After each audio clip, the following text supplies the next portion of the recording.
And hello everyone, welcome to another episode of Exotics Radio Podcast. I am Cracked, your host. It is Have a Drink With Me Friday. I am glad to be here. Wait, did I turn off my mic? Are you guys hearing an echo? That's my biggest question now. I think you guys might be hearing an echo. I forgot to press the button. So I hope I didn't blur your ears out with that. So thank you everybody for coming on the show tonight. We've got a nice packed full show for you guys, waiting for people to show up. So far Moon Over Miami was here at 7 o'clock this afternoon when I first posted the show. Scott's Animal Adventures was here a few minutes ago. Stefan Harup, Mark the Spider Guy, Bailey's a Bug Blog, as well as... that's pretty much it. Bailey Bugbug says, "Hi, Cracks. Some sort of noise, but no drama." Alright, that's good. At least I hope you guys can hear me. I've been having some serious audio issues lately, so it's been driving me nuts. What has happened is, you guys know that I have a soundboard, and the software did not update with the Windows update. So there was like a huge mix match, and it just didn't want to work. So no matter what you did, no matter what you tried, it just didn't want to work. It didn't want to do anything. And the thing is, through a normal speaker, I could hear, but none of the noise was going through the sound speaker into the headphones, or the soundboard into the headphones, which was getting relayed to you guys. So it was just a big mess. So I finally got that covered, but the only problem is I cannot hear my own voice at the moment. So that's the only downside right now. So basically got everything fixed except for that tiny little detail, which can easily be fixed and remedied later. I just wanted to make sure I was here for you guys tonight. So anyways, while we wait for our guest to show up, Urban Exotics, we're also going to have another special guest. I'm going to try to get my co-host to come join us. Urban Exotics has been having a bit of a rough week, and try to give him as much love and support as we can. You know how that goes around here. Love some, get some, and share some. So get the love, share the love, and of course spread the word that we're here. Also, I wanted to make a quick shout out as well. We've got 79 followers to the show. Yay! Go us! So in 21 more subscribers, I will be going live with a face reveal, just to scare you all, all you guys. And if you got children, I apologize. So without further ado, we got our first song. If you hear some clicking, and that's me moving around my wires. And of course, I am a jerk and forgot to totally turn off my fan while I'm doing this whole spiel. I'm just gonna play the song. Alright, guys, you know what time it is.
Oh, I'm here having a small little conversation to myself. And everybody, welcome Irvin Exotics UK. Hey, how's it going? Not too bad. How are you? Ah, hold on a second. Hold on. For some reason, I can't hear you. Oh, did I do something wrong? I must have done something wrong. Uh-oh. Try that. Can you hear me? Nope, Oh, can't hear. Let's see. Oh, don't tell me. Do not tell me. This is what we were talking about earlier. Ladies and gentlemen, can you hear him? did everyone hear me or what's going on? What?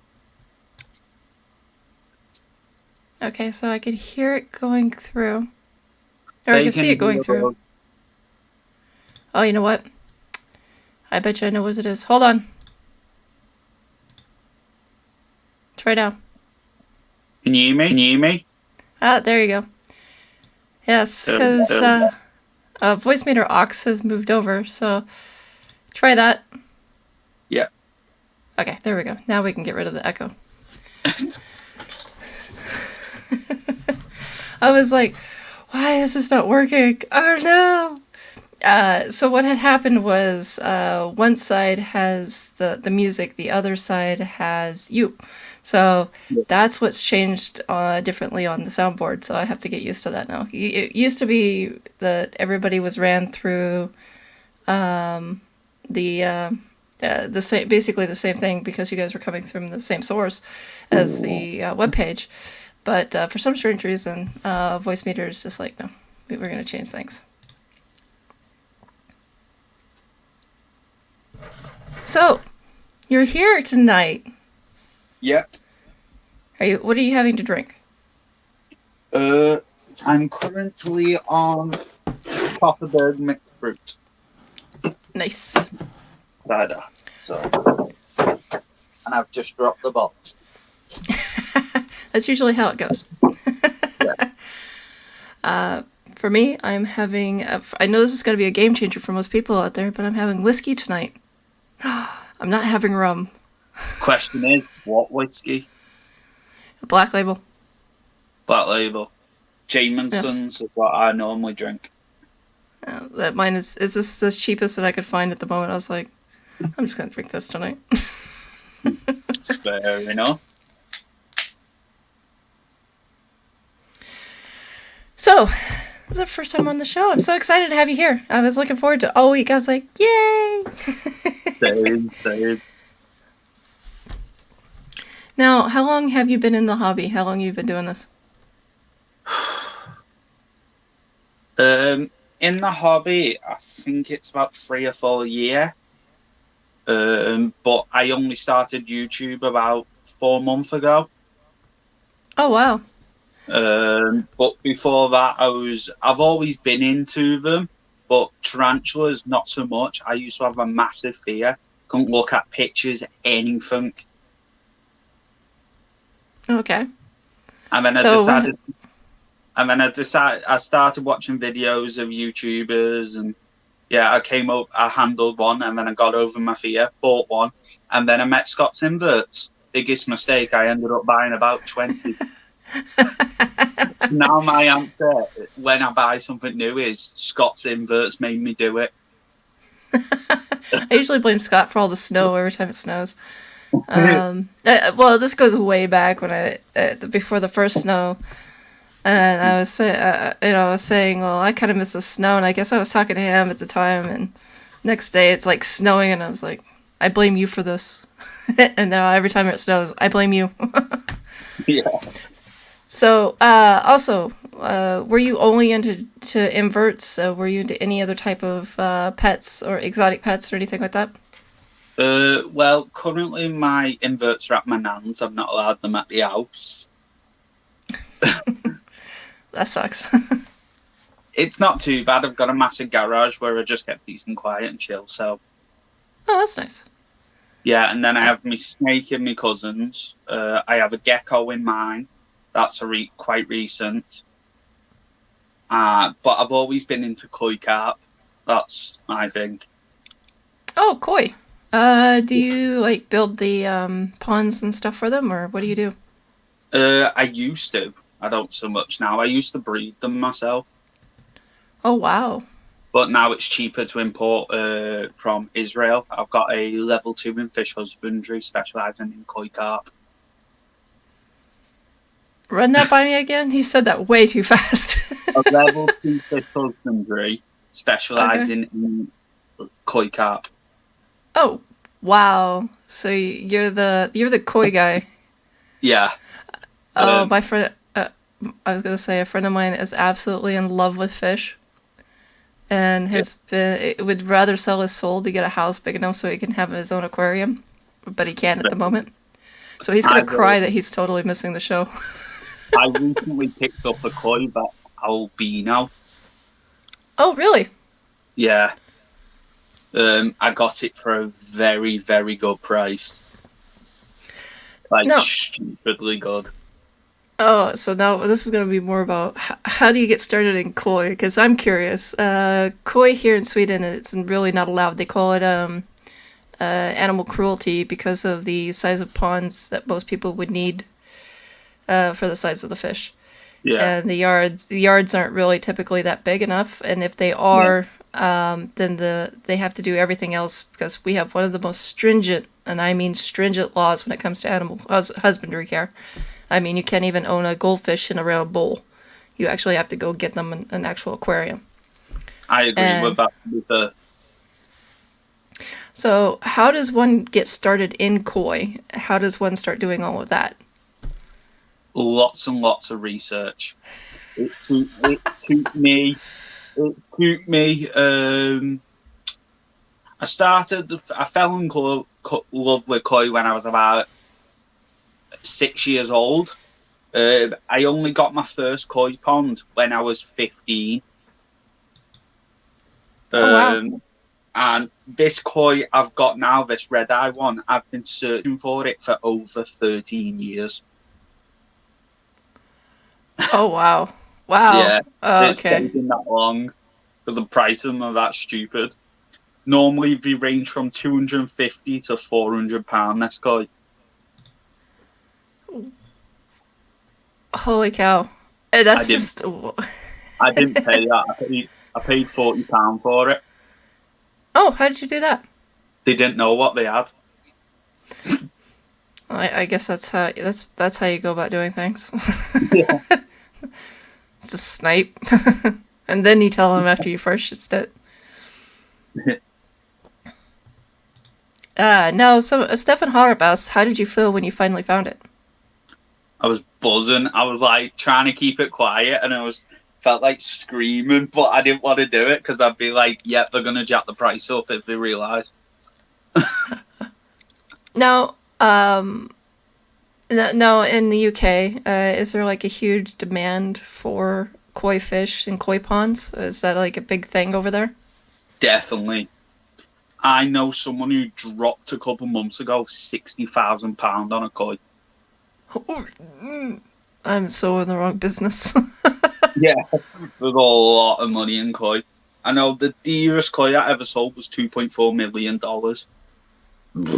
and it's owned by an What? Arab sheikh. Yeah, it's ridiculous. Some of the money some of them go for. That is ridiculous. Holy crap. Ladies and gentlemen, you've heard it first. I'm in totally the wrong business.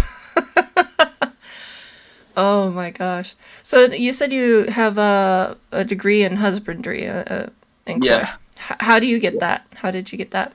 I had to go down to a specialist college and study for a year and learn about genetics, husbandry, how to handle fish properly, how to sedate them, how to do like medicine, stuff like that. Not Holmeswood Bailey. Holmeswood. No, that's okay. That seems something between the two of you to know. So let's get back to your education first. Yeah. Your education. It doesn't sound like you could just like take a mini class for like a month or two. This is something you actually have to go No. into. Is there any special licensure? Is there any special laws that you have to obey if you're getting into koi in the UK? No, not really. I Really? don't think there is. Nah, there's not at all. Oh, so why did you get the husbandry classes on your own, or were they demanded then? No, I decided to take it up on myself because I'm I'm quite interested in the genetic side, and I eventually wanted to own my own fish breeding facility. Oh wow. But then So when I go. looked into it, and the basic price of startup is like 40,000. How much is that in euro? Probably about 50, 60 euro, thousand, something like that. God knows. It's between 500 800,000 kroner. Hmm.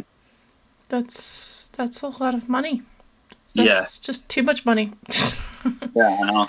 That's why I started importing from Israel. It was just well cheaper. There's a lot of uh, snob. There's a lot of snobbery in the koi hobby. I I'll be imagine. I honest. imagine. Especially if you're going to spend that much money on it. I mean, it's just No, like, the Japanese and Israeli. You think Israeli? This is my opinion on it anyway. Israeli, they're like, oh, you get a bad koi, but what we think we're getting, the Japanese as top grade, they're keeping the best for themselves, and then degrade them 6 times. So you think you're getting a good koi, but they've got no potential. Even the grand champions that you're paying loads of money for. But with the Israeli, they only grade those 2 times because they're not bothering about showing.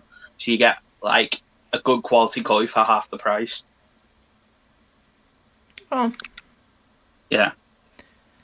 so yeah, I mean, but still, I mean, shouldn't, if anybody's into the hobby, I mean, they would see beautiful fish. Now, are they, you said they're graded 6 times? How does one go about grading a koi? That's actually sounds pretty interesting to me. It goes off like how neat the scales are, whether they've got tear in the fins, certain body shape, certain coloration. You mind moving back over to the middle of your screen? You're kind of your face is half on the Oh, screen. sorry, There you go. daydreaming. Daydreaming. Uh, wow. So, okay. So you want to open up a husbandry, but a startup would, or I, a fish I breeding, did. but a startup would cost too much. But you've Yeah, got the education. You're importing koi from I was. Israel. I'm not now. Oh, okay. So why did you stop? Too much arguing.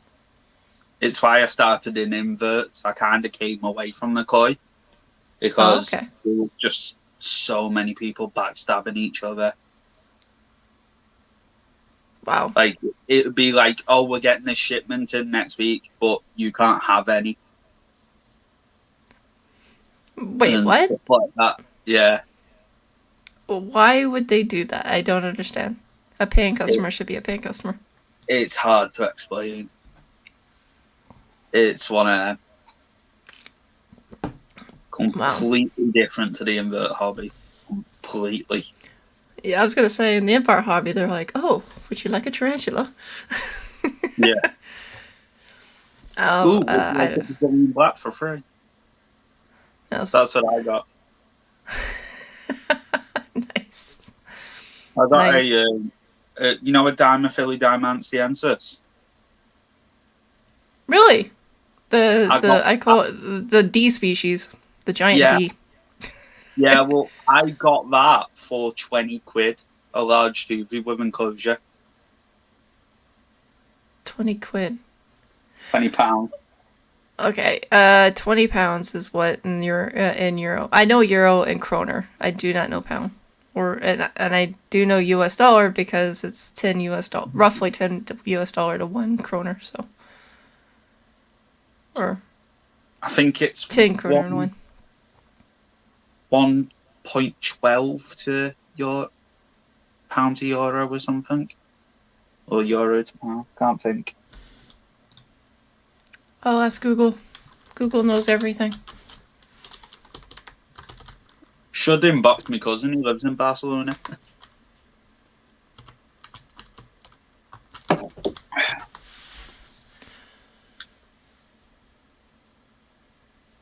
I like how I would like a direct a direct conversion, Yeah. but they don't want to do that, of course. Yeah, it sounds about right. And I don't care what it was last year. Tell me what it is now. It's about 23 euro.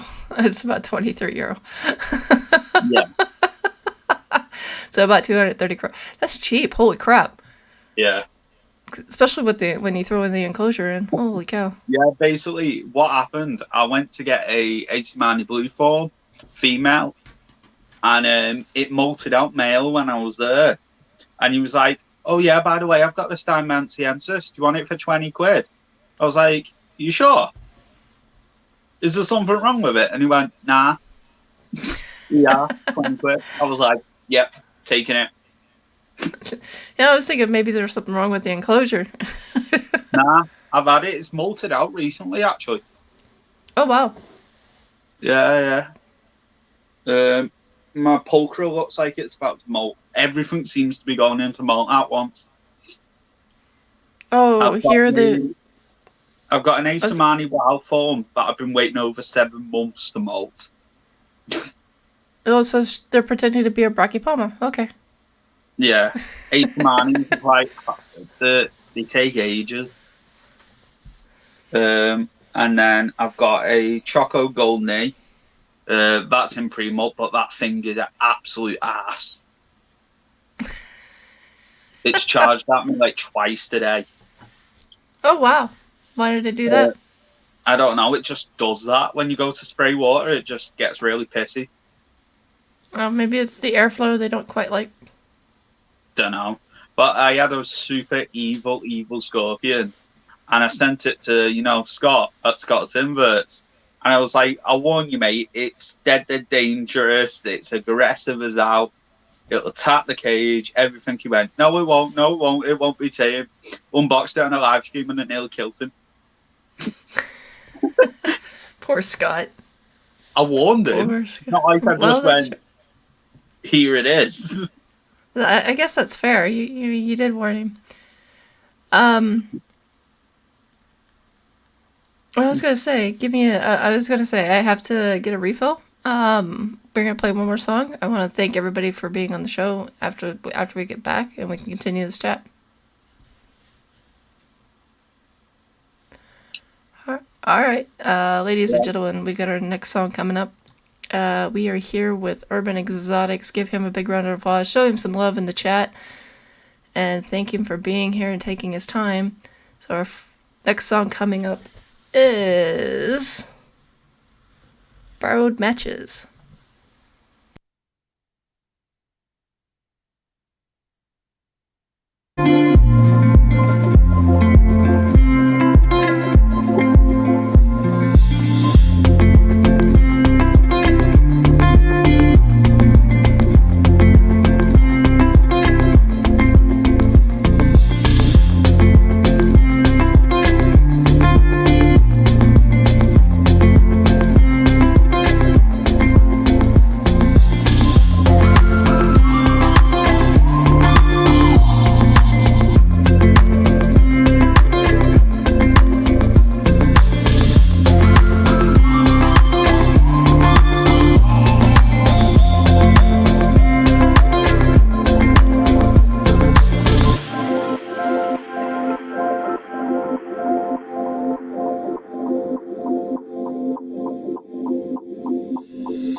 Hello, everyone. Welcome back to another episode of Exotics Radio Podcast. I am Cracks, your host, with Urban Exotics. So, hope everybody's doing well. We've got Mark the Spider Guy, Stefan Harrop, Tony's Tarantulas, Moon Over Miami, Bailey's Bug Blog, John Russell, and Scott's Animal Adventures. Oh, and we've got our one and only Opie's Spider-Verse. Hey, Opie's dad. I'm pretty sure it's Opie's dad. Thank you, everybody, for being here. I appreciate it. You guys are wonderful. We would not be having a show if it wasn't for you guys. So just because of you guys, we're here today. So it's great. I feel very honored that each and every one of you have come in and listened to what we've got to say. I see Opie's dad's waving. Real quick message, though. Opie, guess what I got in the mail today? You'll laugh. I'm pretty sure you'll laugh. Just waiting for Opie to answer. So I'm pretty sure Opie's going to get a good laugh out of this.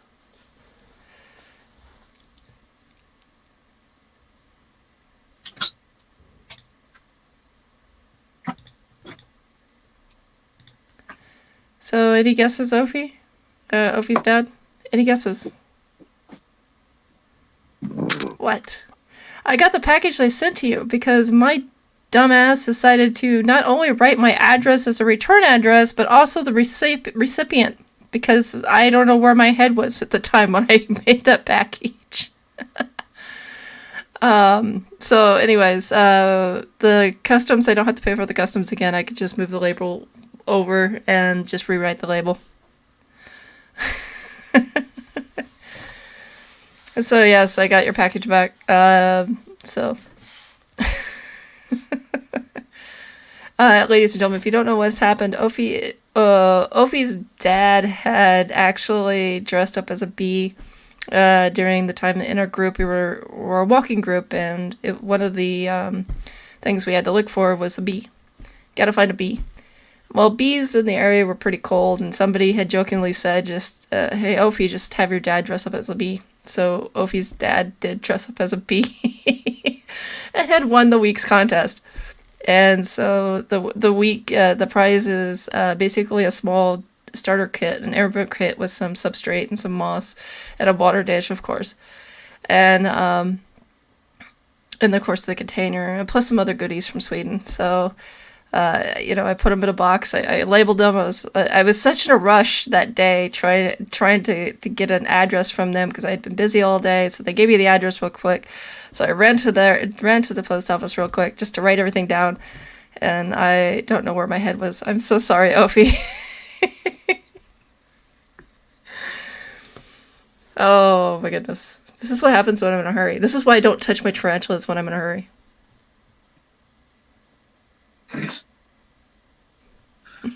Have you done anything that silly before? Who, me, or? Yeah, you. Have you done anything that silly? Where you went to, send something off? And... You haven't seen Spider Mum/Stream, then Easter one, have you? No. I dressed up as an Easter moose. Nice. It came on, and then I just pretended that I caught a fish and it tried to eat me. Because I had a fellow bike. Nice. It was just absolutely hilarious. Sorry, I turned my camera off. I went to get another drink. Oh, no, that's fine. 300-year-old whiskey. 300-year-old whiskey? Yeah. And it was worth a lot of money, but my cousin decided to open it and drink half the bottle.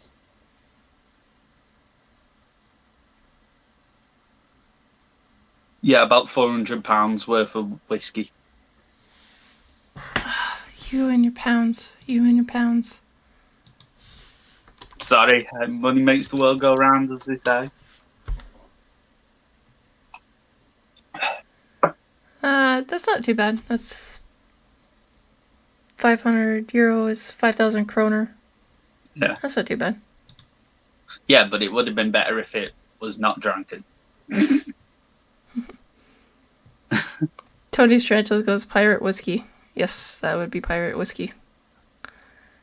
I don't know, but yeah, pretty much.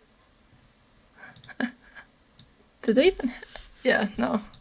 I normally So, I normally drink rum. oh, Yeah, what's up? I was gonna say, let's go back into the invert talk. Yeah, You sure. were about to say something. According to the inverts, trying to think what it was. Scott, you given Scott your deadly scorpion.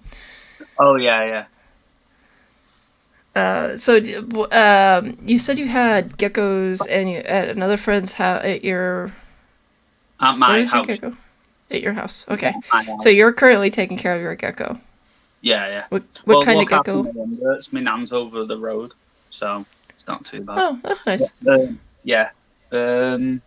It's a leopard gecko. 5-month-old. It's only a baby. Called Aurora. She's pink and yellow. Oh wow. I gotta Yeah. see that sometime. She Yeah. let Right me, now. Go ahead. she's not very tame, but she's getting better. She let me stroke her chin today. Yay! It That's was great. rather cute. A couple of weeks ago, she escaped and I found her on my bed under my quilt.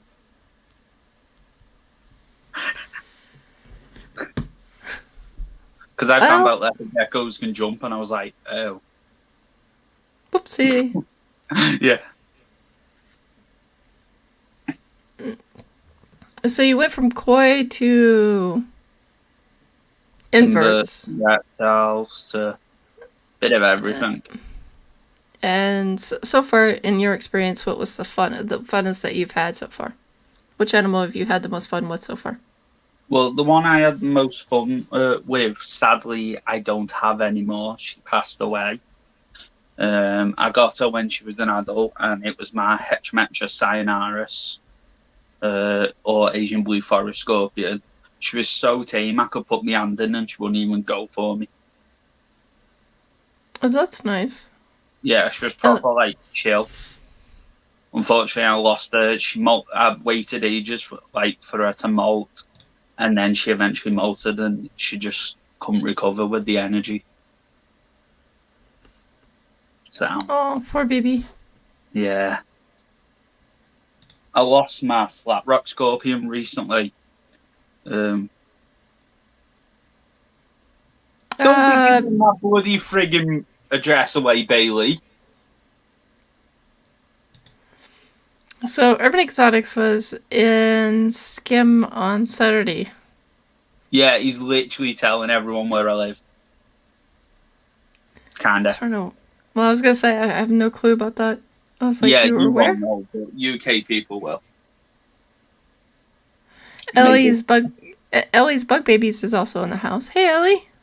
Hey, Ellie.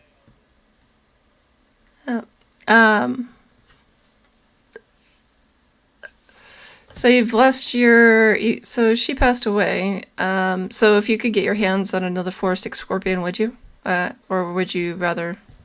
I've got another Asian forest, but it's not a blue one, and I got that recently. The Longimus. A subscriber sent me it, actually. Now Bailey said went to a bird sanctuary to take a blue jay. Oh yes, I was actually going to ask. Hey Bailey, would you like to come on the show? I was going to ask you personally about that bird, but you're more than welcome to come on the show and hang out with us. Because I know how you enjoy the being outdoors, and also I'm trying to get Scott's Animal Adventures on, because guess who got jumping spiders? Are you into jumping spiders? Who, me? Yes, you. I like them, but I don't like the lifespan. They don't live long, do they? That's the only thing I don't like. Don't they last 3 years or something like that? 2 to 3 years. For the price, it outweighs the lifespan quite sufficiently. Oh wow. Okay. I can get them for, if I wanted some, I can get them for £10 a pair. Because I know someone. It's Scott from Scott's Animal Adventures. Go talk to him. You can get them for fairly cheap. Now, Scott Animal Adventures had gotten 2, I think. Yeah. And I'm proud of him because he's got the 2 little. They're so cute. I can't get over the fact that it's like Mark the Spider Guy has a velvet spider. I think it's just absolutely adorable, especially when she nips the butt. So cute. I gushed over that video for so long, and I still am. And now Scott's Animal Adventures comes out with these cute little jumping spiders, and I'm like, oh! And you can hear my brother in the background. You better not do this. You better not get that. I'm like, well, it's so cute. Not here. I was like, dude, I have a tarantula that's probably about 18 centimeters now. They've molted again. I'm like, and you're worried about a jumping spider that's the size of the top of my thumb. My biggest will be 7-inch when it molts. Inches. I belong to the metric system. Yeah.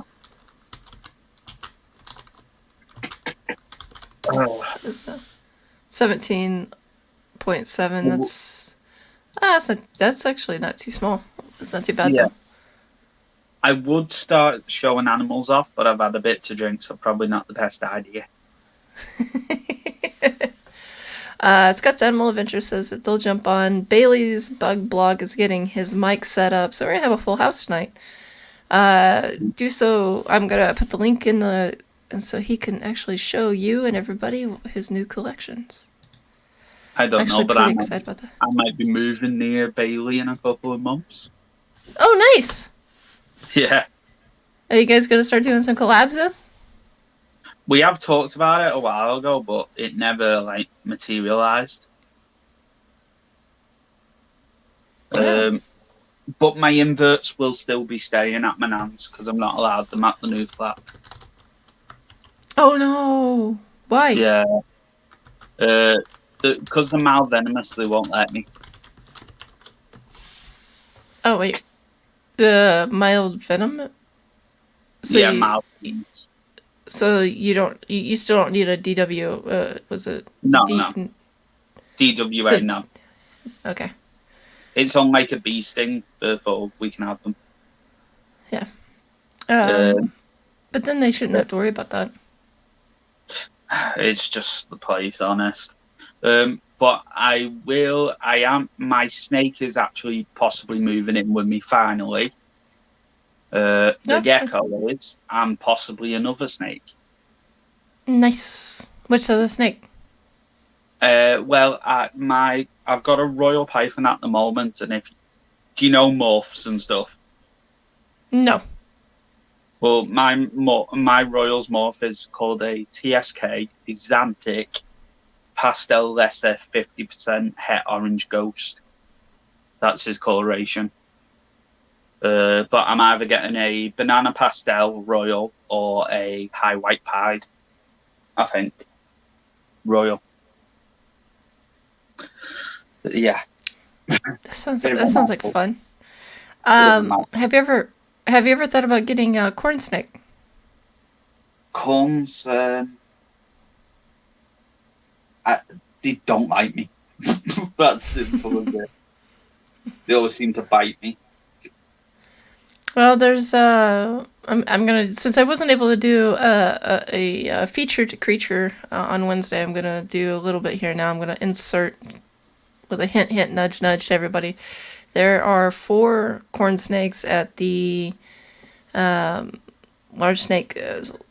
Snake Rescue of Southwest UK. They're located in Devon, and they're absolutely little gorgeous little babies. I just love them to death. They're super cute.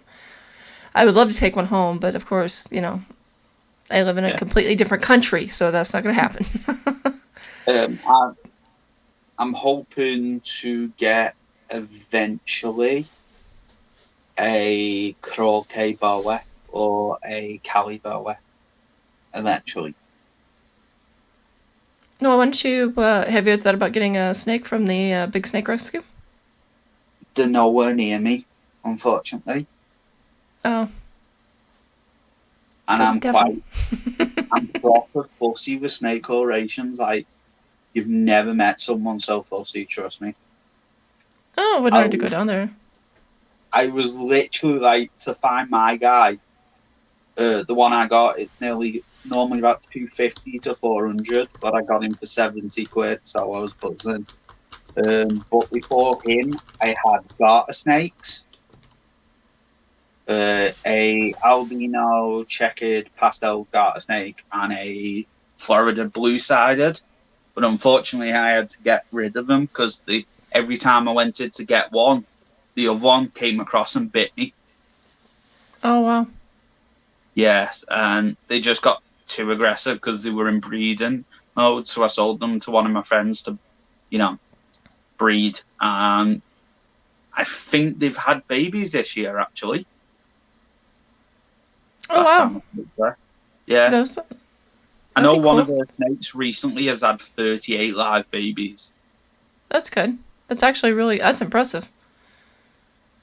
One of my mates messaged me the other day. He went, "Lewis," and I went, "What?" And he went, my snake, who was 11 years old, has just had eggs. And we were all thinking it was, infertile, because it's never been with a male. Anyway, he's candled them, and it turns out 3 of them might be fertile. Oh, wow. Yeah, it's mad. Just a heads up, Scott, you're muted. Yeah, it's just while I was just making sure that the camera was all set up. How are you? You alright? I'm doing good. I know you. How are your legs feeling? Oh, they're great. No, I feel fine. As long as I stay away from stairs, I'm all good. As long as you don't have to move around. Yeah. No, in all fairness, I feel perfectly fine. Tomorrow could be interesting, but tomorrow after you sleep, Yeah. drink water, drink lots and lots of water. Now you were gonna show us your babies. Show us the babies. I'm just working out where the new jumping spider is. In its enclosure somewhere. What species have we got? So the zebra is magically somewhere Yeah. in its enclosure. And this one is the Regal jumping spider. Regal. You can see it. They're just so here. little. They're so cute, but they're so tiny, isn't it? little. I'll put it on camera 4, which should be my zoom camera. And That's then, definitely a zoom, but where is it? There it is. The little black blob. Little black dot. I don't know how to get the camera to focus while I'm on the stream, but It doesn't want to focus. I think it's just because it's so tiny. yeah, Maybe can't pick it up. but it's Diddy. I think Cool maybe little it's species, though. now we all try to figure out the little one. Bailey's bug blog is also on. We've got a full house tonight. Hey Bailey. Hello. Hey, baby. Hello. Bailey and his tea. See, I don't know what kind it is actually. So. Cool. What are we doing? Just talking about animals and So Scott is showing us his jumping spiders. You just did a blog, Bailey, on macro. Mm. I did go through it. I have questions. Of course I'm going to have questions.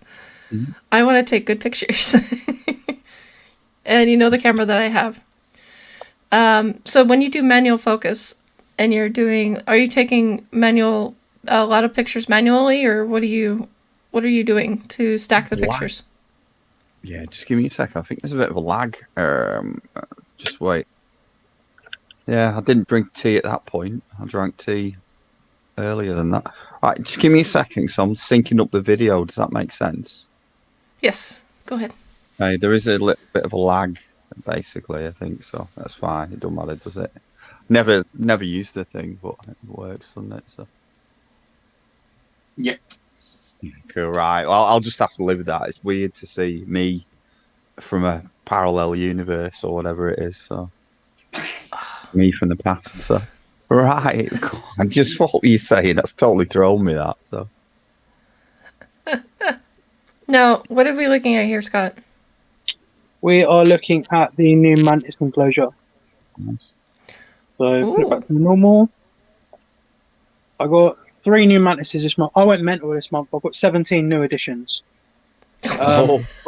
And Bailey is quite. Yeah. Yeah, Andrew's a bit jealous Yeah. of the Awesome. assassin I got. Absolutely awesome. So I'll show you a couple of pictures here just before we came on, actually. Yeah, absolutely awesome. I'm meant to be picking new additions up tomorrow, Cool. but it's not happening. Oh, look at that. That is so cute. They're so little. Oh, they look like they're trying to come up. Yeah, Ah, little Baba Mantis. this is a No. Indian flower mantis. Creole bastard. So Oh, no, this Creole. isn't the orchid, right? No. no, Indian flower. this is prettier than the orchid. Cool. Oh, it's a bit of a lag. You see its bottom, it basically gets like a little emoji on it when it gets fully grown on the wing case.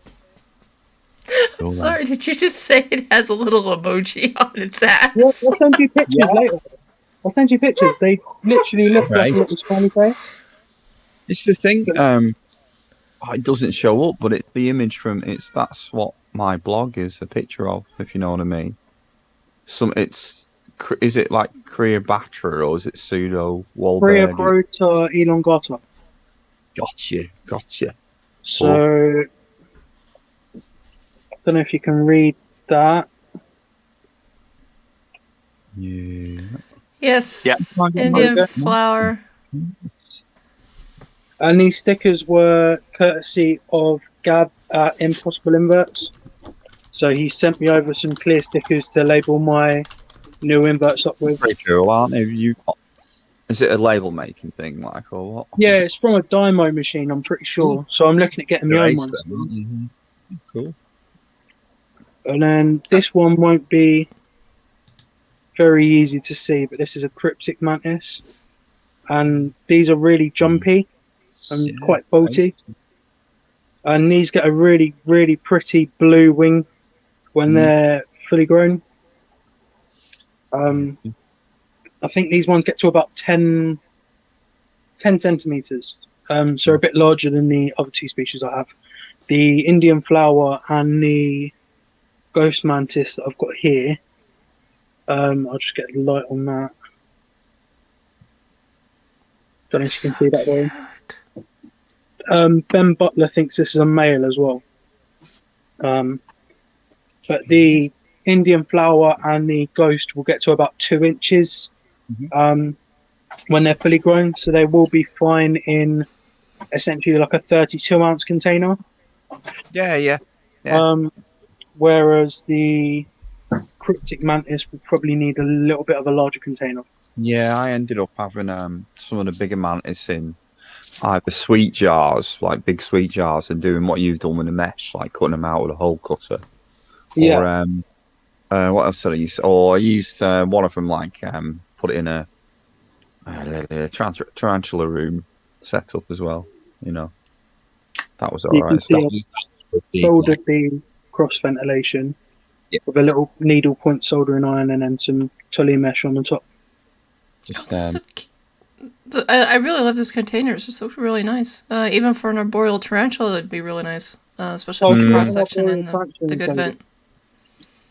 These are pretty awesome for arboreal tarantulas.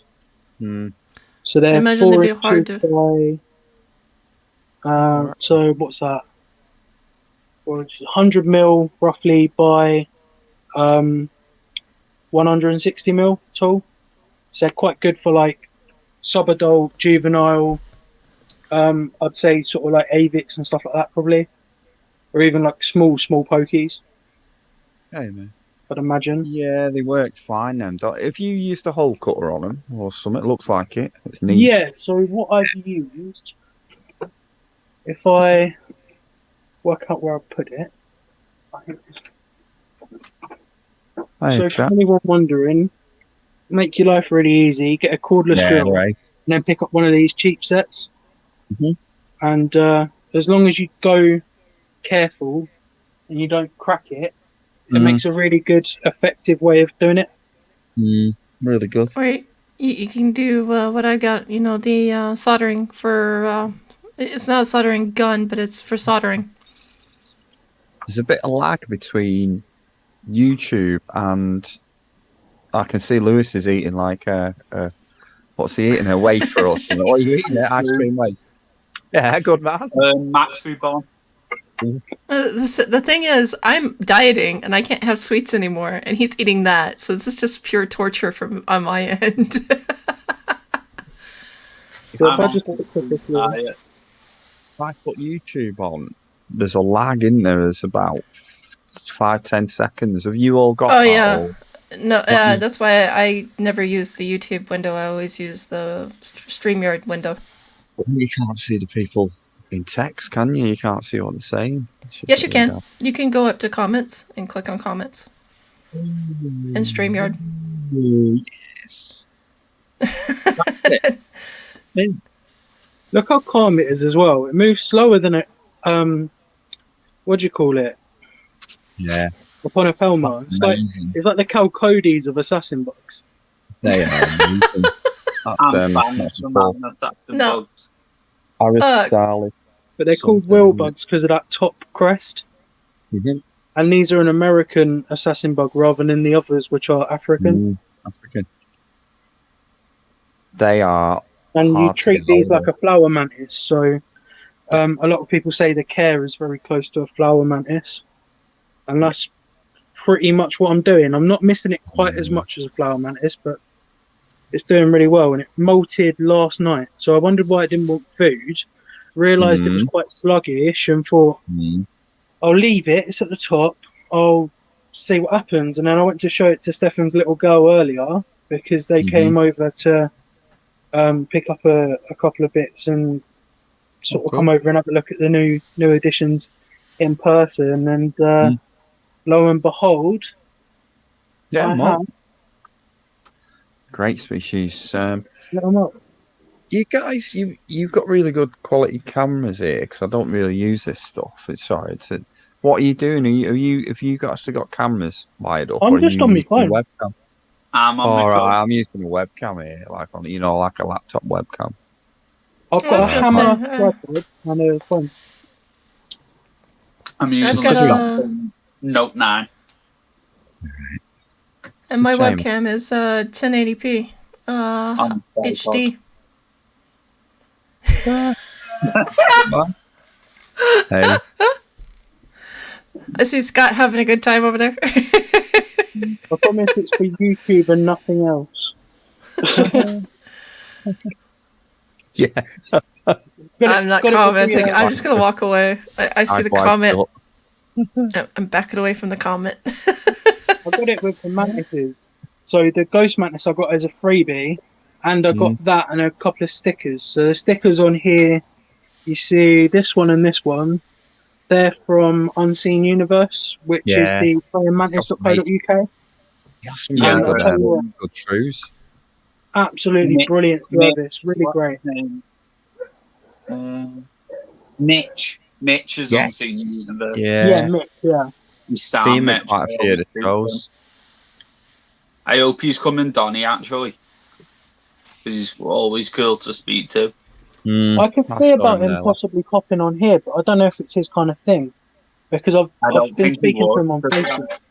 I think he's just purely about the things, isn't it? Like the creatures. Like when I spoke to him. So yeah, one of them. He is definitely knowledgeable though. Oh yeah, big time. You saw Panther Mantis, something. I don't know. It begins with a T, and they're African, and they sit on sticks, like they lie flat on really interesting things, proper different. Okay, now Scott, this reminds me of what you were telling me earlier. and maybe I was a bit confused, but did you feed a millipede to them? No. So there is one species that will eat millipedes. So the Aurelus cristatus wheel bug that I've shown you, that is a mainly specialist feeder for caterpillars and stuff like that. Mm. And it's the only assassin bug species in the hobby that really flies or can fly. The Platymeris, which are these two, and the Cytala, which I've got up. I think it's in Premop, so I don't really want to bother it too much. But they can't fly, and they're from Africa. They will typically eat like just small inverts and stuff like that. And then you've got the name of the genus completely skips my mind at the moment, but there are millipede assassin bugs, and they're sort of the same sort of size, a bit smaller, so maybe about that big. And the characteristic of them is they've got like a yellow, I suppose you call it a carapace, but it's obviously different for bugs, and it's got a plus symbol, so they look like they've got like a cross on their back, and you'll see them eating, I believe, sort of like Teleodinopus millipedes, like the olives and satin millipedes from the look of it. Thingy knows a bit about them. David Dan's House of Bugs. He might have them. David well sound to talk to. Yeah, I think he's got. I think maybe him in an R or something. Yeah. Yeah, cool. Nice one, Liz. So I thought the video you sent me was of a millipede getting eaten. Scott. I'm not quite sure what video you're talking about, to be fair. Okay, which one which one did you send me? What was it that when you sent me something, the assassin bug was eating something? You were like, "This is a vicious takedown." Oh, that was either a mealworm or a waxworm. That's the only okay. two real feeders that I've given, other than my isopods, because obviously I love my isopods so much that sometimes you just got to use them as feeders, and they're really great because they just run around, and then suddenly this assassin bug clocks a little woodlouse running around, and it's like, yes, please, and just bang, takedown. But I would say for a lot of people keeping inverts, an underappreciated use of isopods is as a part in a varied diet for feeders. Because although you're not buying them as feeders, they're still a good food source. They've not necessarily got that much chitin that you would really expect with other feeders. And obviously their nutrition is different, so you get different values of your phosphorus and your nitrates and everything like that. So even if it's not something that you feed all the time, it's good to just sort of try it out and see if your spiders would take them down and stuff like that. Because I always think the more variety, the more realistic it would be. Because in the wild, you're feeding a hell of a lot more than just the 5 main feeders. Yeah. Yeah. Unless you're like that. For my koi. I was gonna say, unless you're like that.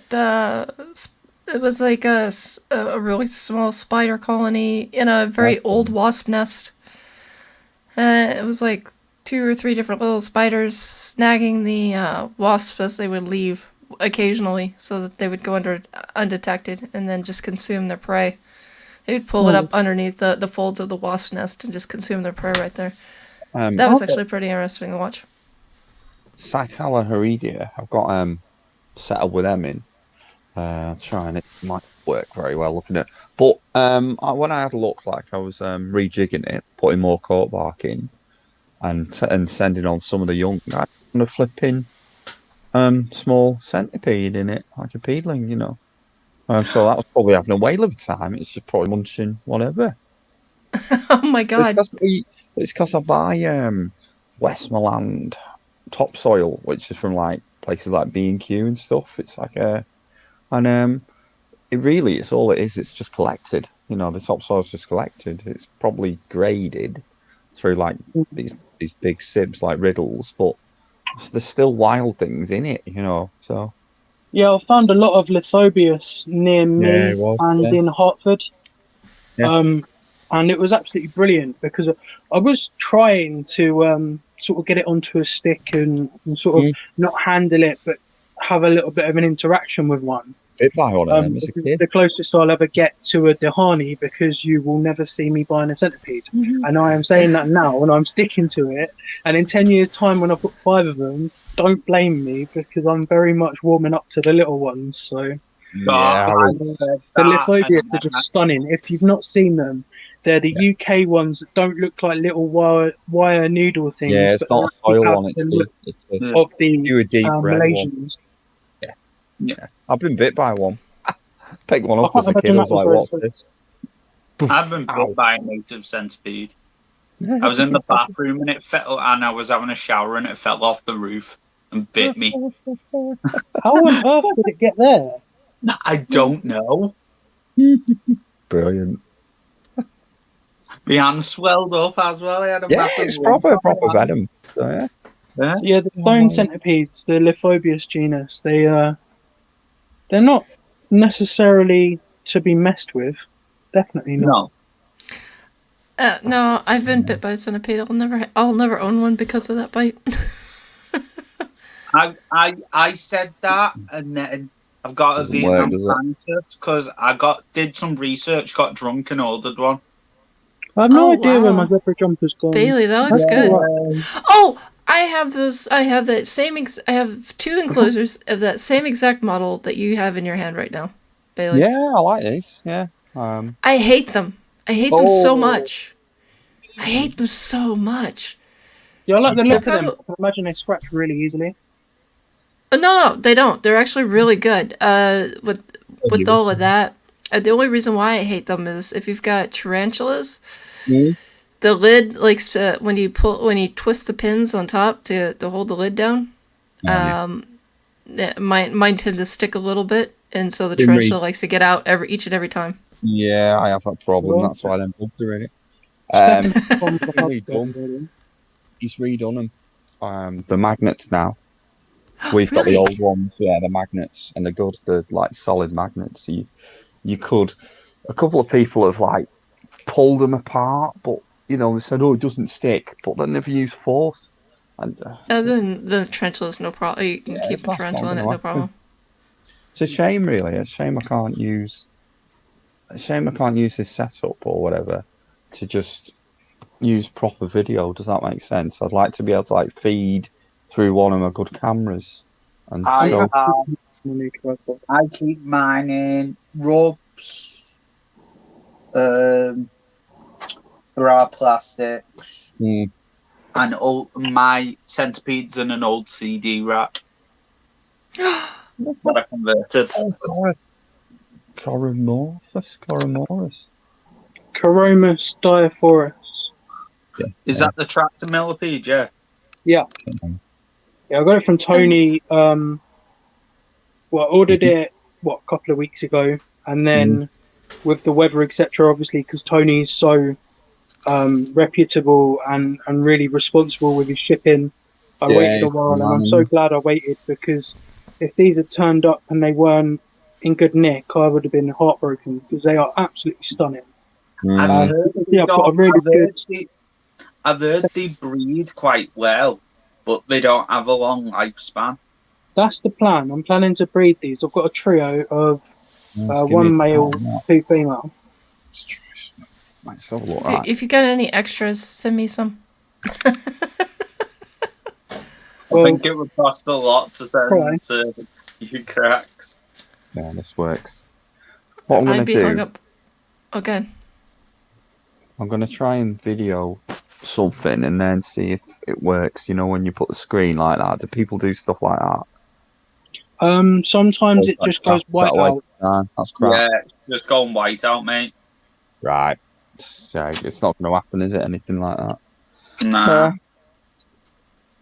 I'll have to have a look at this, because what you can do, I could probably do something where I could plug this camera in. Plug this camera as a feed somehow and work off that, because it's miles better. Oh, that would be cool. That is. Yeah. How's that? Can we see the ones in there? Yes, that's so cute. Never mind, it don't work like that, does it? Shame you can't sort of, sort of switch to videos or something.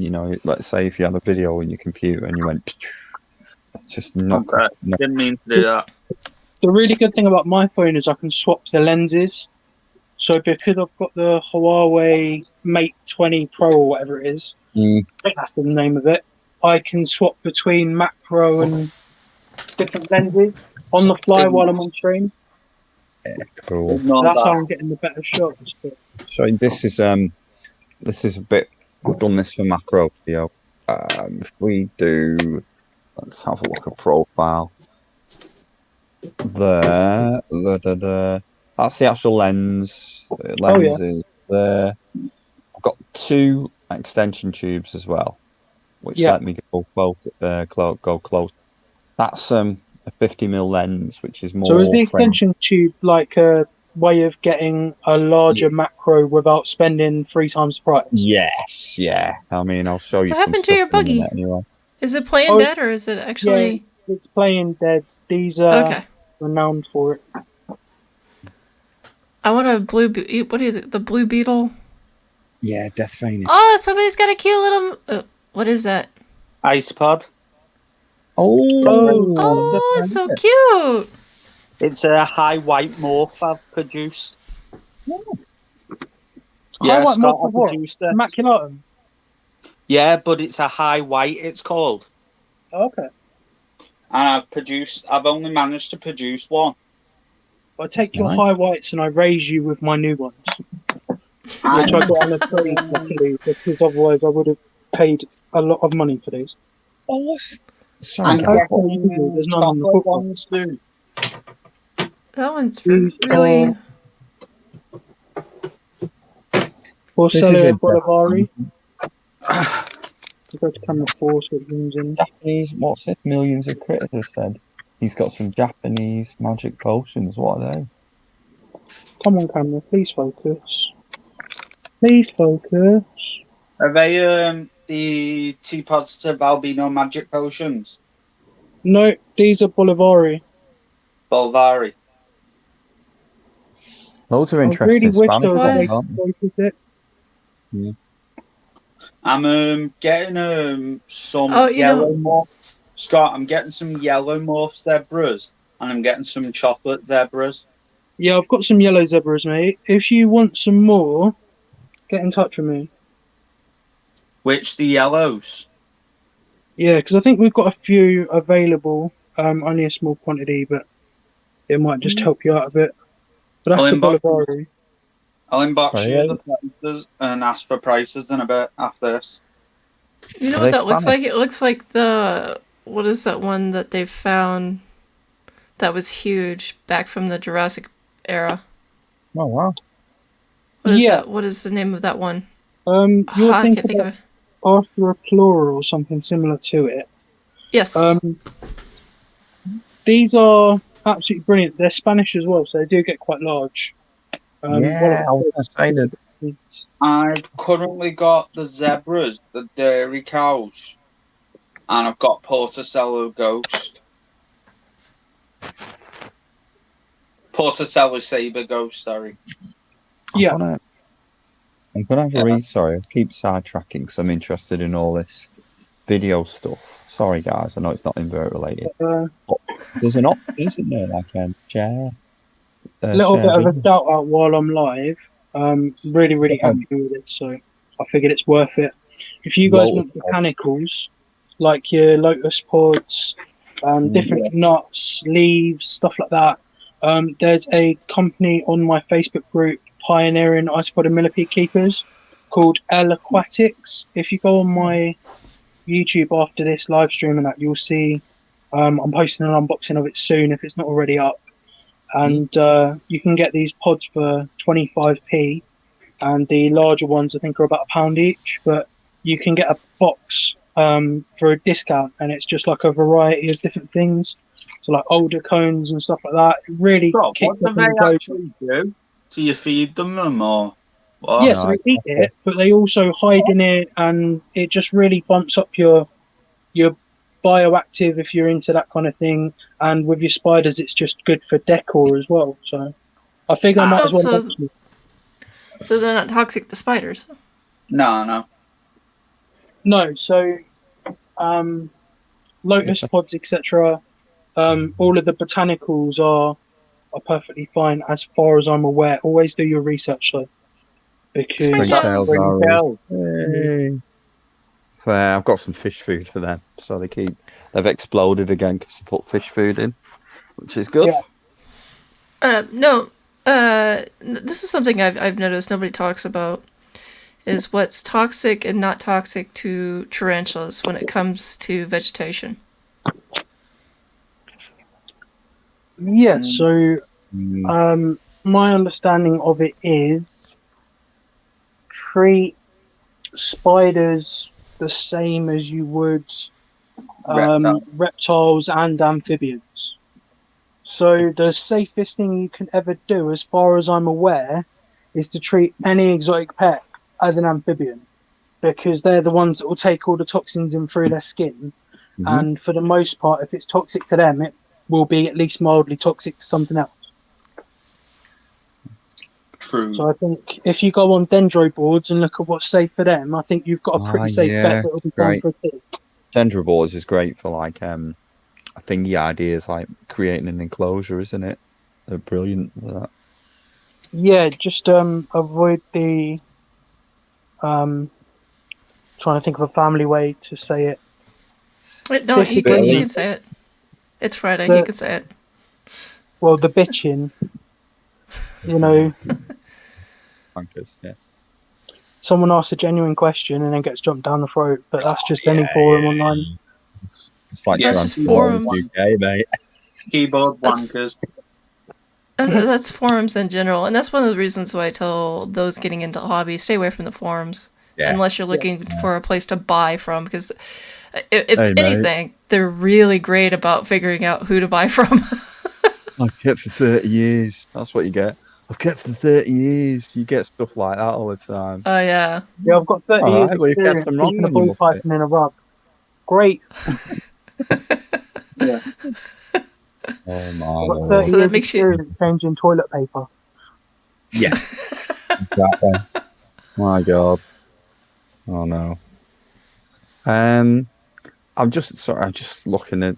There's an option to share video on these, so presumably, if you really wanted to, which I like faffing with that sort of stuff, you could probably take a good video of your creatures, and then click and share the file or whatever on the, you know what I mean? That sounds quite a good way. Where is that? No, Right, the share. I was going to say that share button, you see the share screen with the little plus in it. Is that the one you're talking about? Yeah. No, that's to share the link. Oh, why does it say share video file? Oh, it might be share video. Is this a desktop thing? Yes. It might be. Okay. Right. I Because I can't see it on my phone. Yeah. It's all right for you guys because you've got HD cameras on your stuff. I'm flipping. Somebody left. I Somebody look went like bye-bye. I'm out in the 1970s. Stop. It was. Scott decided to fly the coop. Yeah. There he is. He's back. Turned into a 1980s VHS film here. So. Coming soon. Bailey's Bug Block. This time it's first. There might be some people who are too young to know what a VHS is anyways. Bailey, question is when you uploading on your channel again? You what? I said when you uploading on your channel again? I've got some new kit. I've got some new equipment, new cameras and stuff. So yeah, probably will. Probably start doing it. Yeah, it's just I might be moving down your end in a couple of months. Yeah, happy days. Whereabouts? Gas tank. Hey, you'll be going past me, mate. Yeah. Yep, there he goes. Nice place. He's figured it out, Bailey. He figured it out. He's sharing. Ledge. That's the way to do it. That's some good footage, yeah. Yeah, right. I'm gonna get involved in that at some point then. So happy days. I think that's Where's the the thing. VHS tape, Bill? Correct. This is before it molted, but now I know what we're doing with that. That could be quite interesting for our Wednesdays. If I've got something to share, I might be able to do a little bit. We're getting That Hey, is- this is some TV for Wednesday. We definitely do this on Wednesday. Hmm.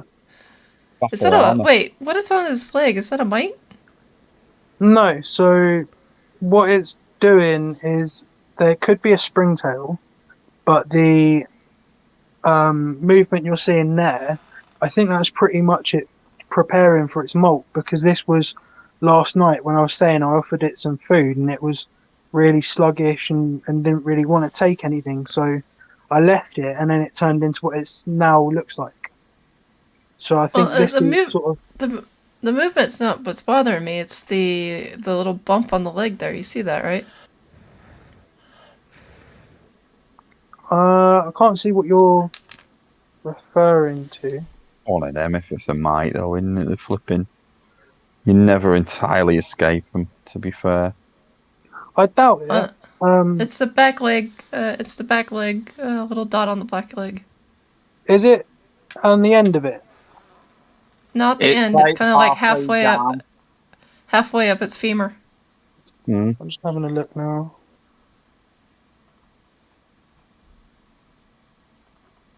It could. I think that's just the coloration, because I noticed that and it kind of throws you off as well. Because where it's got like a fine hair over it, when it catches the light, it sort of shifts.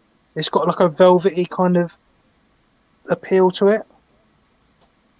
Oh, I can't see it right now because I have my banner in the way. Let me remove the. Oh, I'm getting involved in this video business, is ace. I'm going to do. Yeah, so what you're referring to there, I think, is actually just a grain of sand. Oh, okay. Okay. Because there's sand in the substrate, etc. And okay. It just looked really odd to me, so I didn't want to. Yeah, no worries.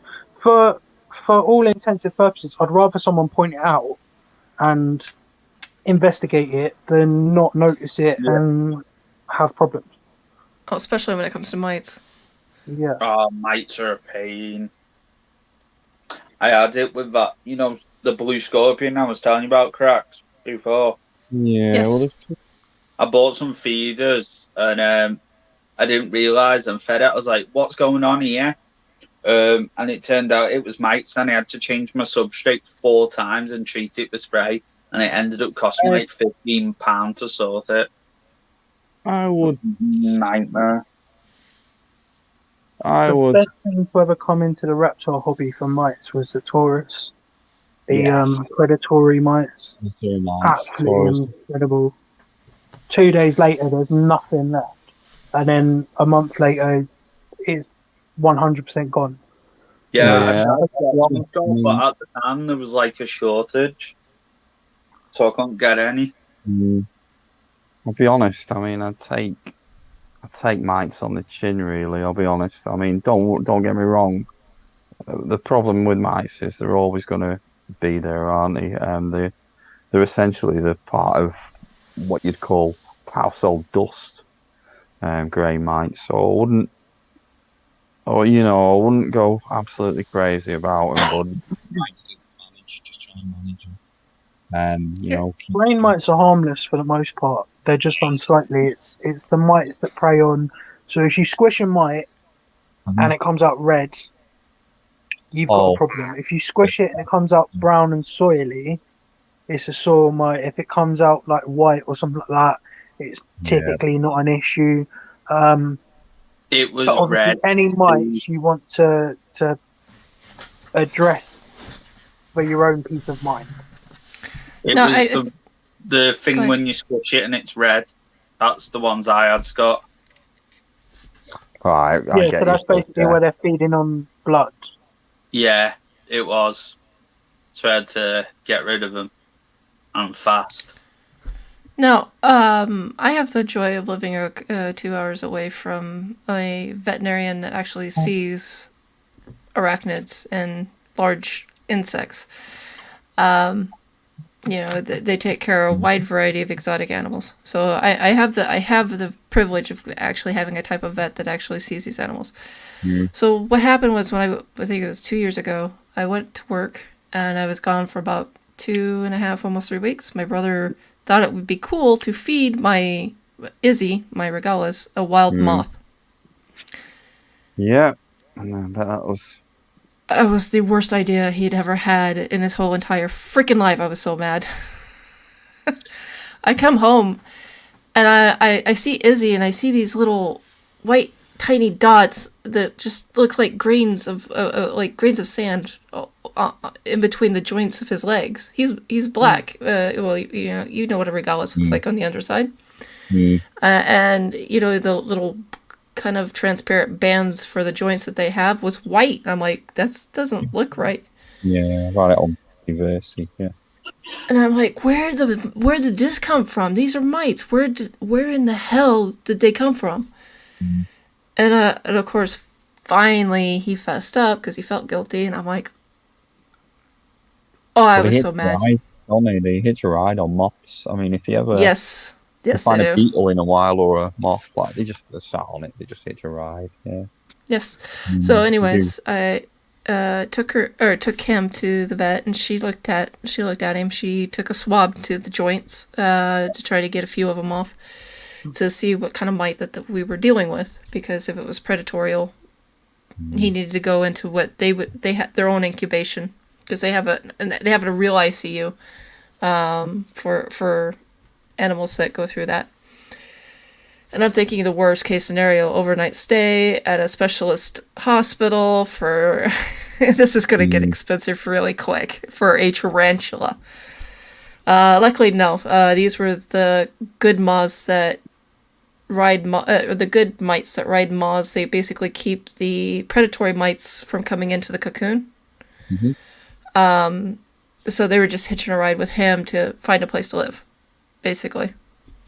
Yeah, you find a lot of you find the ones on beetles because you get like dung beetles and stuff, but they're like mites, which are the same. They just eat waste. You know, they're big. That's the thing. They're big, and they're scary looking, especially when they're clinging onto your tarantula. Right. I'm going to have to go as my phone's about to die. Sorry, say again? I said I'm going to have to go. My phone's about to die. Oh no! I had to buy one of them batteries. Yeah, and I'm not currently at home, so I don't have a charger. So no. It's been great having you on, mate.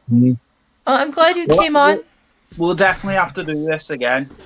Oh, absolutely. Yeah. Absolutely. It was really fun. I want Scott to come on a live stream on my channel, maybe. Yeah, and man. Bailey, if he's Just up hit me for up. it. Yeah, I mean, it's the first time I've tried to set it up, and now I know that I can do it. Like, yeah, happy days. Yeah, big sound loose. I'll try and get a better camera working for that. Yeah, no doubt by the next time you're on, Bailey, you'll be in like 8K and we'll all look like crap. Yeah. Sorry, dude. We'll be able to count the individual hairs on his just chin. one One of them, the 4K hologramic things in 5D. Like Max Headroom. I'll have a He'll go. be able to project a hologram into our animal rooms. Flipping Star Wars or something. Imagine Bailey dressed up as Obi-Wan Kenobi. I've done that before, so yeah. Oh my god, I would love to see that. Oh, I see a cute little one. Yeah, this is actually fully grown. Is that a dragon? Is that a dragon millipede? Yeah, Demoxtes planata. Yeah, pink dragons. They're so tiny. They breed like mad. I'm really hoping that I've still got quite a few. I had a couple of die-offs with this colony, but I got sent about 8 or so of these. Yeah. I got them from Kelly, Andrew. Oh, yeah. Yeah, cool. Yeah. Nice. So they originally came from Tony, and then she had some that she was quite happy to send my way, so that's how I got these. But I spray them pretty much daily. Yeah. Panic if I've missed it for a couple of days, but they're normally all right. And they eat a lot of moss. So this is all wild moss that I've collected. I have So trouble. I actually went out to a local wood area that's all natural. And me and my mate were just running around like weirdos, picking up all the I've moss done and that. rotten wood and Yeah. stuff. You've got And then to. we did it at Hartford as well. Well, you've got to make sure where you get it is under deciduous trees, as it must be deciduous trees. Right. Yeah. I'm gonna go. So see you. Lewis, take care. bud. Take care. Bye Yeah, you bye. take care, Lou. And thank you again for coming on the show. I really appreciate Yeah, it. definitely. Now I know what I'm doing, Lewis. Will you give me a shout? We'll sort it Yeah, properly. sure, mate. Sure. I Yeah, stream me. on Sundays usually at 8 p.m.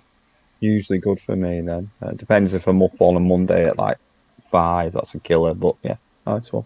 Yep. Yeah, Fair I enough. should be able to make Yeah, some it's good. availability.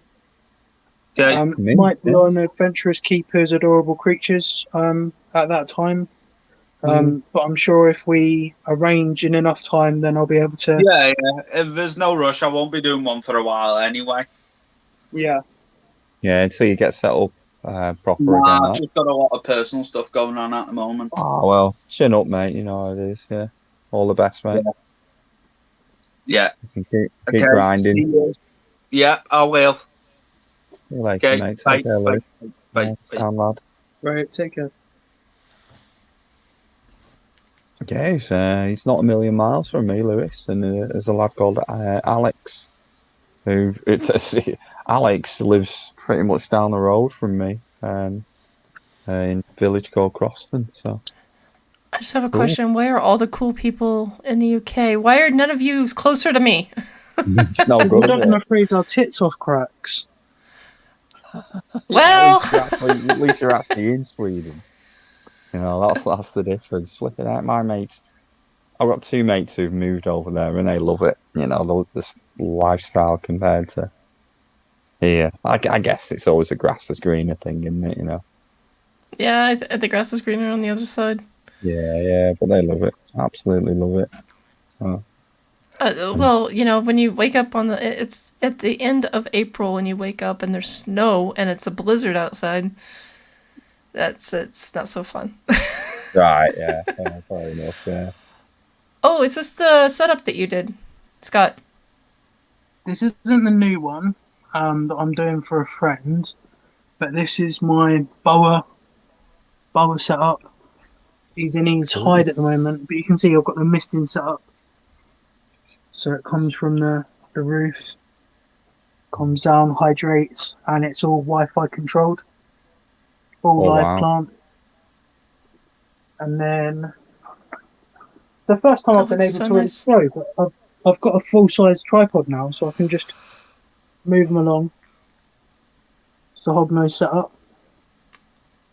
Oh, is this the crazy one? Yeah, this is the one that hates me, and she's actually buried both her hides. She's got 2 hides at the back, but as you can see, all you can see is dirt now, because she thought it'd be fun. So, you're gonna get a corn snake, right? I've got a constant. You want another one, right? You want to save a life. Um, You're like, the no. honest one, or the co-host that loves the host. You know, I can give you the polite answer or the honest answer. You're just tell me to hush. Keep going. Mark hating. No. We I don't love get corn snakes, but I don't want another one. There are Do you many wanna- more interesting snakes out there. They have a lot of snakes at the snake rescue, and they're having a lot of issues right now. Whereabouts So, is it based? It's in Devon. That's 6 Okay, hours. that's very, very far from me. No, but they won't. The sad part is they won't adopt outside the UK, which is understandable because then you would need a transport license, especially for a rescued animal, and especially for a country like mine if you were going to do something like that. So I understand that it's just the UK only. But some of the things that they're asking for, it's like, and you want to know why the animal is in the rescue. And then, of course, they opened up a second center, and now they're facing financial issues. I get where they're coming from. They want to save as many snakes as possible. Mm-hmm. But if you're living outside your means, you're not going to be able to save anybody in the end. It's hard, doesn't it? It really is. It is kind of heartbreaking, especially when you see some of these very large, beautiful snakes, and they're like, "Well, you have to be an experienced keeper. We're not giving to breeders."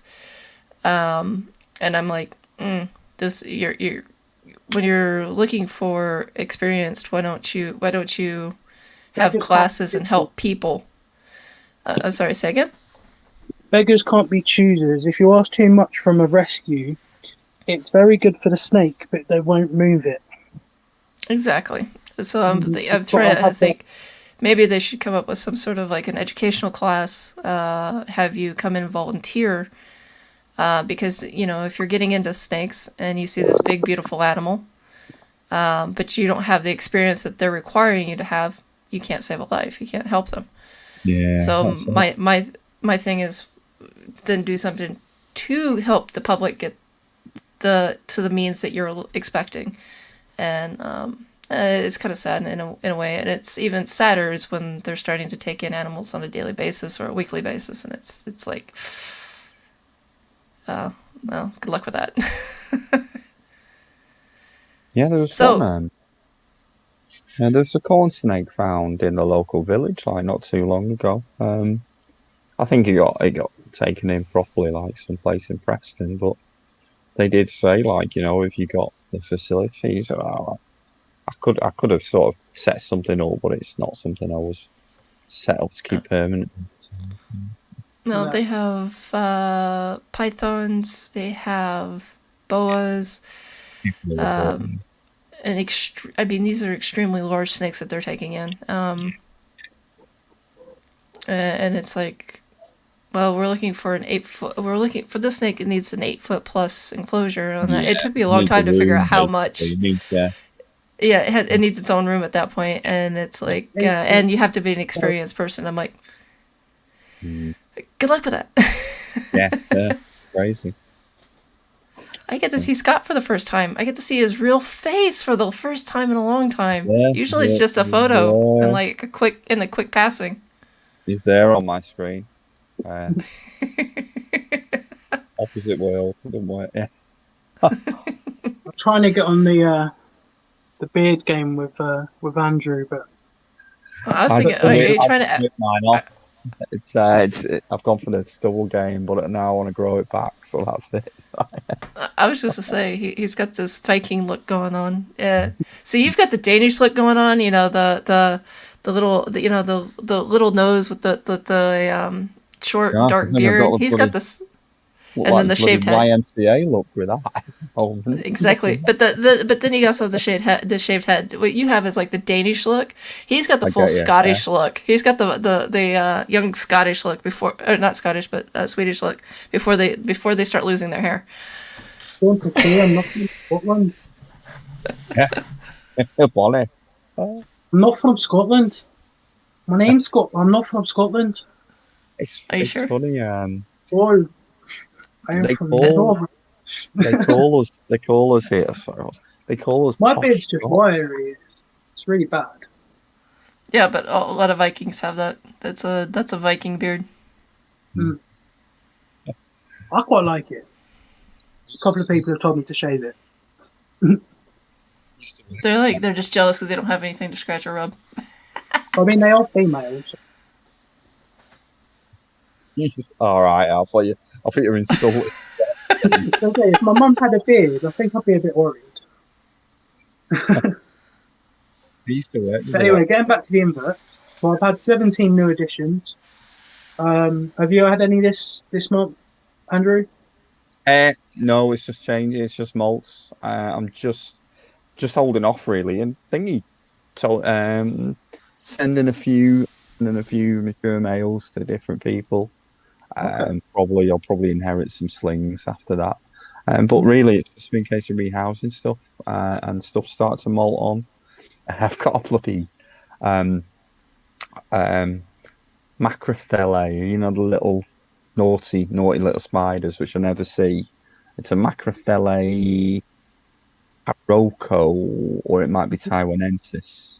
And it's So they're the Asian funnel web genus, isn't it? yeah, it's an Asian one. And I never see it's a sling anyway, but it's probably got as big as my little fingernail now. It's started to take on the characteristics. Originally it looked like a generic sling, but it's turned into it's got Have like they got the really long butt fingers like the Colombian Linothele phalanx, etc.? they probably do actually, because my phalanx has matured and they're massive now. Like, that's not Yeah. that is the phalanx is in there basically, but it's hidden. I would never be able to tell from all of that webbing. It's crazy. GBB there. I sent Yeah. you the video of Arachno Addict's rehousing, didn't I, Cracks? Of his Linothele megalothoides. Megalopoides. Yes. Yeah. And Yep. let's just say about 2 minutes from the end, when the spider actually goes in, it's the first time, other than watching like a proper horror film, that I have felt like I'm physically in danger and like physically jumped. Yeah, I crapped when myself. It was incredible the amount of speed they have. Like Yeah. old worlds have nothing on Linothele. It's escaped twice. So yeah, it's escaped twice in feedings. That I do not want that to escape. it's just crazy. Even for you, like, Yeah. I wouldn't Yeah, wish that on anyone. Basically, I was feeding it a roach, Hmm. and I blinked. I blinked, and it had gone. It had gone like that. It teleported across. I mean, I've got stuff like purple tree spider. Is it Tapanicius volicius? Purple tree spider. It's a tarantula, and it Yeah, the Wallacious or however it says. yes, yeah, and it's Yeah, nowhere I know near, what you're talking about. nowhere near as fast. Nowhere near as that. It's a fast arboreal, and it doesn't come anywhere near that. Not a chance. Wow. Yeah, it has to do the pokey stance before it can really burst, doesn't it? Yeah. Whereas the Linothele just go for it. There's also Jumpers, that's the one thing that I'm kind of cautious with the jumping spiders is the split second where you blink and suddenly know it's jumped onto the work surface or onto your hand or whatever. And they don't bother me when they're on me. Like, I'm really not scared of jumping spiders. It's mainly just I don't want to hurt it. I don't want to lose it. Yeah, that's what I have. You can't see it. I'll try and get it on a video at some point. Barylestis scutatus, Cameroon huntsman, Cameroon crab spider. Now, they don't run. They jump, and they jump far. They don't fish with nets. No, I have had them. That's a Denopsis. Denopis. They're brilliant. They're amazing actually. But they hardly ever come up nowadays. Had them before. Really good. Keep them in a big tall arboreal, couple of sticks kind of thing, and they make a new one every day and just stay stationary like that. Yeah, they're amazing. They are. But no, there's a few. There's a couple of molts I've had. Sicarius is molted, so that looks like a sand spider now. That's fast as well. That's deceptively fast. I'm surprised you saw it. I'm surprised you've seen it. Most people keep them and they just get a tub of sand. Yeah, See it. See you later. Yeah, I do see that one. The one I don't see, the two I never see. I've got a thing like Mark has got. I've got Gandameno velvet spider. I'll try and do videos properly now. I was going to say, gentlemen, just heads up, in about 4 minutes, I'm going to let the show end. Normally I would run for 2 hours, but I got food to make. I promised my brother dinner before he got home. Yeah. I lost a bet. I absolutely lost a bet. My hockey team actually won, and I was surprised. We secured a spot for the finals coming up, which surprised me. And so now I got to make dinner. Was that attacked or whatever they call it? The when you finish your game, you just get all dealt out X amount, like you have to do X amount of jugs of this and that kind of thing, or is that not really how they do it over in Sweden? That's a different type of bet. See, gambling in Sweden is I want to call it semi-illegal. Oh no, I'm talking about You can't. the game. So You mean? in the UK with field hockey, a lot of people do like taxes after a game. So you come off, and depending on your performance, you might have different things that you would have to do. So it could just be that you've got to get everyone around because you've done a really rubbish move and stuff like that. Oh, I don't know. I don't know how they do their teams. If you win, you win. If you lose, you're out for the rest of the season. Okay. That's we have. From my knowledge, we have two. One is the primary and one is the secondary. So the secondary bracket will never be able to compete with the primary bracket. So any of the teams from the primary, whether win or lose, they'll never play them.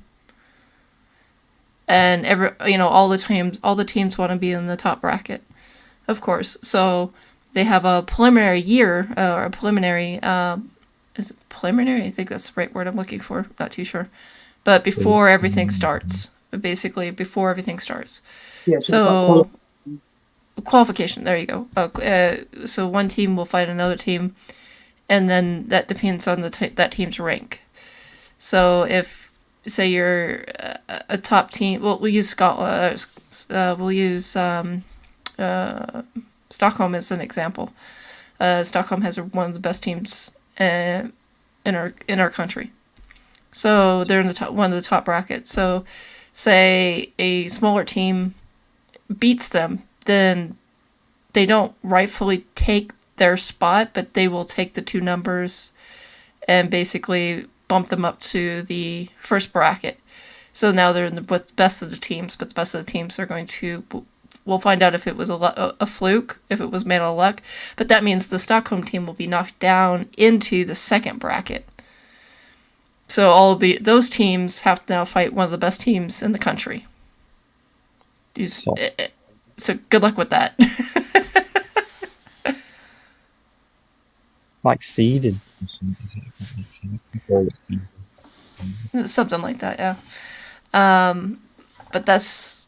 But then, what I thought you were asking was kind of like how we do it here in Sweden. We have online, putting up air quotes because I know people can't see me. Betting, it's like online betting. They don't consider that as gambling, so because we have horse races and stuff like that here. We also have the lottery, but we don't have the tables. You can't have like what they call direct betting, which is like poker. Unless you're on the boat. And if you're on the boat, then they're exempt. Mm-hmm. So if you want to go bet and you want to gamble, you go on the ferry and stay in one of the cruise hotels and gamble and hang out and have drinks. Yeah, I understand. Yeah. Way around kind of thing. There's a few places that do that. No. Huh. So it's not really considered gambling, even though it is an online betting. And they do have huge payouts. I mean, you're talking, up to €1 million kroner, which is, I think it's like 100,000 euro. I don't know what that is in British pound. So yeah, it is what it is. It's really, really big here in Sweden to do something like that. But then you have families like ours, which I think is just about every family. Make your bet, stick with it, and who does the chores? Yeah. Basically. Oh, cool. And I'm a huge Brina's fan, but I did lose because I did not think they were going to make it. And they absolutely did. They held their own and they made it, so they're going to be in the finals. So it's super excited about that. But am I going to keep... They tried to make ice hockey a thing over here a while ago, but it never... This is the first time in 6 years they've made it. They tried here, didn't they? I suppose the real question is, what are you cooking? Are you ready? Because I know some people are dieting, like myself. Well, make us So We can so I've got these. I've got a kind of a huge beef flank, and then I'm trying to. Now, mind you, I'm trying to break down the Swedish term for it into English, so just bear with me. It's like a big boneless beef flank. I've thought it out. I'm going to rub sea salt and ground pepper into it. And so far it's been sitting in the salt, so it should be really soft and tender once I sear it. I'm going to sear it and then serve it up with boiled potatoes and some bayones, and I'm going to have some fresh popped peas with some garlic bread. sounds really good. So I'll be round in about a day and a half. You'll be alright. How do you You'll have be your here. steak? I like mine medium rare. How does everybody else like their steak? Mooing? Hmm? With a Mooing. You like yours rare, and you like yours medium. Medium, yeah. Bit of blue cheese sauce or something like that. Oh, see the blue cheese sauce. Now we're talking. Yeah, I'd like mine feel like hitting me in the face. Like, honestly. I'd eat it raw if there wasn't an issue, but I try and just sear the outside and go from there. Well, see, the Danish do something really unique with their meat. I don't know exactly what it is, but they have these medium rare burger type meatballs that are really good. That's quite dangerous. If that's ground, But they that's do something. But the thing is, they do something different to their meat. They treat it somehow, and it doesn't make you sick. I think it's vinegar that they add to it. I'm not sure what it is, but it kills it, and so you're able to eat it. Yeah, they do something to it, and it just absolutely is tasty, and it's very tender. I love it. But it has to be prepared their way, or I won't touch it. Yeah, I get you. Yeah. yeah. I'd love to try some of the European dishes with that kind of idea of the preservation and that. Oh, Because I then think you might like horse steak. it's really impressive. Tell you what, boar knuckle. That was bloody amazing. Knuckle I of was- boar. Mm. Oh, Yeah, you're I had talking about. burgers earlier.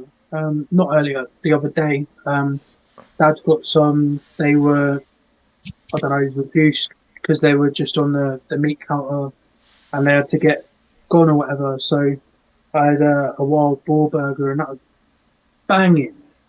Love it. Yes. I'm a real carnivore when it comes to it. But next week I'm going to try and do a really high protein, low fat, low carb week. Cool. Especially with the training I'm doing at the moment. I really want to just kind of rip a week out and see just how well I can do properly. No, I'm gonna say, Scott. I'm pretty impressed. So I want photos. I want pictures of your leg workout. Oh, okay.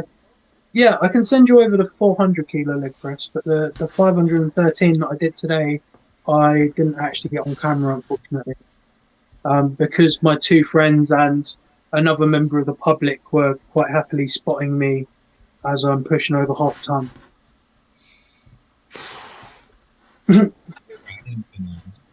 So, Andrew, your challenge this week: get to the gym and do more than me. I could do some pull-ups. That's it. Oh, you can do better than me then. I can't do pull-up. I can't. I've never. Even though when I was in boxing, I'd never do a pull up. It was always push ups, sit ups. I do them in sets. I do 3 sets of 6. But what you do when it starts to get easier, you do them slower, kind of thing. And the idea is to always do 3 sets of 6. So sometimes it's the ones, then it's them, and then when it got easier, you get a towel and you throw it over. You do one like that, and you hold the towel. You do it like that, and it just helps. It's good. You really want to hit the back like that, as opposed to the arms. Yeah, and then some exercises. If you're a woman who can't do a pull up, what they will do is the straight bar in front of you, and it's something similar with the towel. You grab the towel, and you're just using the one arm to basically, the towel is there's just to brace you. Still same movie. Still Mhm. great muscle memory kind of thing. So Yep. Yeah. So I mean, me personally, when I go to the gym, and this isn't bragging, this is just natural strength because I've been 20 plus stone for a number of years. Mm. A lot of stuff is very easy for me. Mm. So I go up to the machines, crunches, I max out, lower back extension, I max out, leg extension, I max out, leg press, I max out, and a few others. And what I then do is I'll either do lots of reps or I'll do drop sets. So, Yeah. for example, I do a full 95 kilo stack on ab crunches, but Mhm. I'll do 50 reps. Yeah, like high volume And, training. then I'll have like a 30-second rest. And another thing that I do and that I did with my friends the other day was getting the kettlebells and doing the whole, They're really good. doing the sideways yeah. lift. But we done 4 kilo, 6 kilo, 8 kilo kettles, and we done 4 reps or 5 reps of the 8 kilo, then dropped weight but went up in reps, and then by the final set of the 4 kilo, we were doing a full 12 rep. So the burn at the end, even though you've got less weight, is more than what you'd be doing if you just done a full set of 10. And we're really enjoying it. We're working out as a trio. It's good to get back to the gym, but I've got to be very careful. What's he said? I'm good at lifting weights, so I lift myself up. See, that's the thing, Mark. Now I've been doing my abs so much, I can't lift myself up every day. I basically have to fall out of bed at the moment, but it's all worth it. I'm gonna steal that cup. Okay, it's official now. I'm coming over to Bailey's house, and I'm now on a mission. The cup is mine. The crazy cat lady has seen a kitty cup. Shame. He was outside on the bench before. Oh. Got babies again in here. I just noticed more. You have babies? Thingies, more Citala things here. So nice. I'm really tempted to try a communal, so if you've got extras, feel free to shoot me across a... Yeah, we'll do. Mark, I sent some to Mark, sent some to Scott. Yeah. Scott's screen has frozen. Yeah, I'm currently looking for something. Oh, okay. My screen hasn't I've really... taken so many pictures of my bugs recently, it's a bit far back. It's fun, this. Quite like getting there. I'm glad this works. Anyway, I'm going to get this. Hey. So it will possibly pop up. Oh, no. That popped up. Maybe it's the other one. Pretty hard. I think it's funny. Yeah, Millions of Critters says my max was 620 to 630. I think they're trying to say back wagon. I was 400-pound leg press plus my body weight. Bench was only 360 at a time, though. But now, thanks to medical reasons, I'm lucky to deadlift 200 pounds. I can lift the bar. That's just it. Joys of age. Thanks to the joys of age, I think. Yeah. Yeah, my personal best deadlift was 180 kilos. Nice one, Mark. Yeah. And needless to say, when I did that, it felt amazing until I got to the top and almost had a trouser accident. So, anyone train within your ability, not going. Don't show off and try and be the big lad at the gym that does everything, because it doesn't matter who you're training with. You could have 2 kilo dumbbells, and as long as that is what you're finding hard, and as long as that's what gives you the burn, do it, because you go further than that and hurt yourself, or you go further than that and make an idiot of yourself by dropping a dumbbell on your head when you're doing the overhead press, and then your arms get tired and you hit yourself, because I've done that before. It's not fun, so don't do it. Just train with what you're comfortable with and push yourself as far as you're comfortable with, but don't do what someone else expects you to do. So that's the biggest mistake I made, and I think that's why I've got a disc out in my neck. because I pushed myself too far. And that's in work, that's in gym. Just do what you're able to do, not what is expected of you. You know, and that's all you can do. That's the best thing you can do as a person. I think You end up that's learning. That's something I learned as I got older. It doesn't matter, does it? It doesn't matter what anyone else thinks, as long as you're not an idiot. Doesn't matter at all. Yeah, I mean, Bailey. walking through the gym in a pink leotard, I mean, if it makes you happy and it makes you lift longer, like lift stronger and that, then do it. I personally haven't got the pink leotard yet. Yeah, I must have got some interesting I would shit. pay. I would pay to see him in some pink leotards. That would just make my day. How much would You pay? see Bailey get excited there. It's like I've gone red hair I'll do now. it for a joke. Send me it for a Secret Santa and we'll do a Christmas episode. But I don't think No, you you would were- retain subscribers if you did that. You were trying to say something, Bailey. Oh, sorry, Bailey. I've gone redder now. I'm not. It's just funny. It's just cracking me up. That's all. It's just funny. I know, but he was saying something. You were trying to say something, so I was wondering what you were trying to say. He was just cracking me.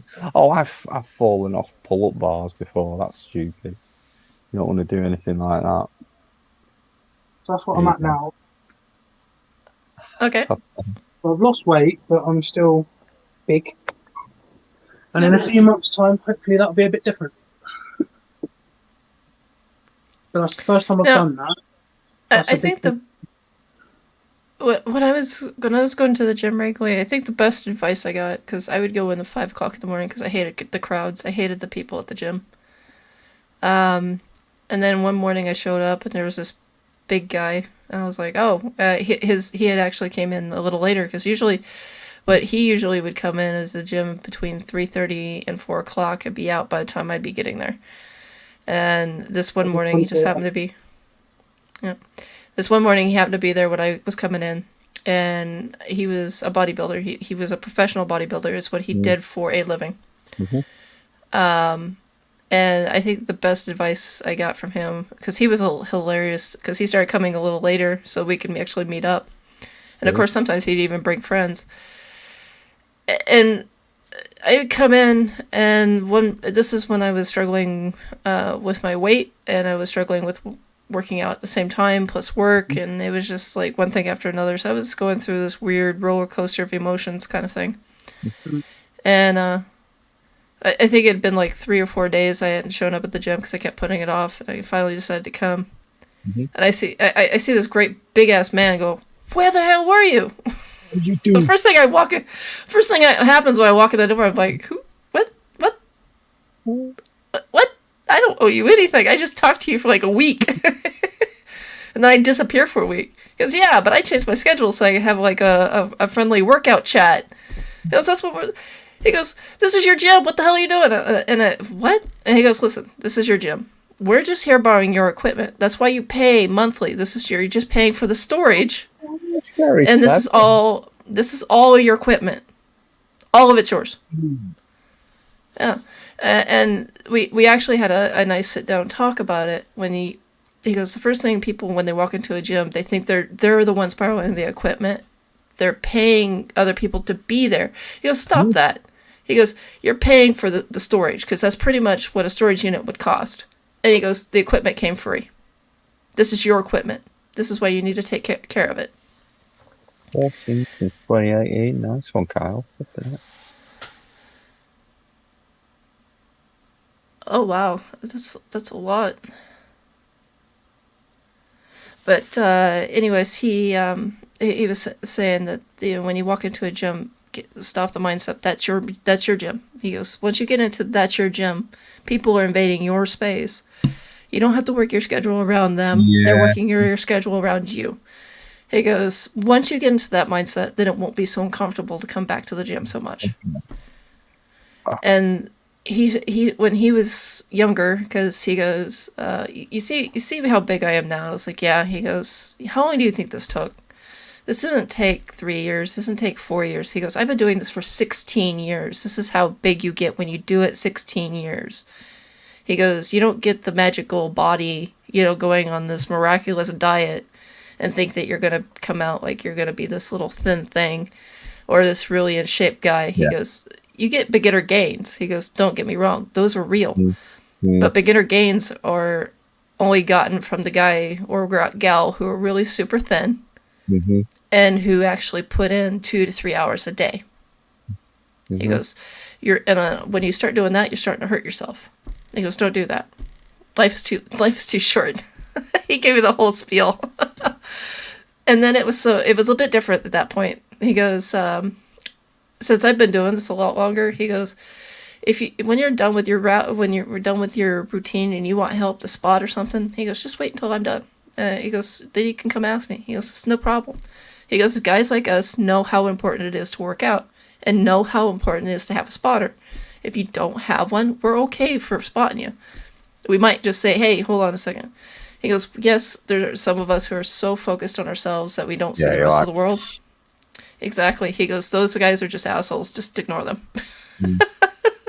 He goes, but the other guys like myself who, know to take a break every so often, he goes, we're okay with spotting. We're not working out during that time. We're resting. We're in rest. It's okay.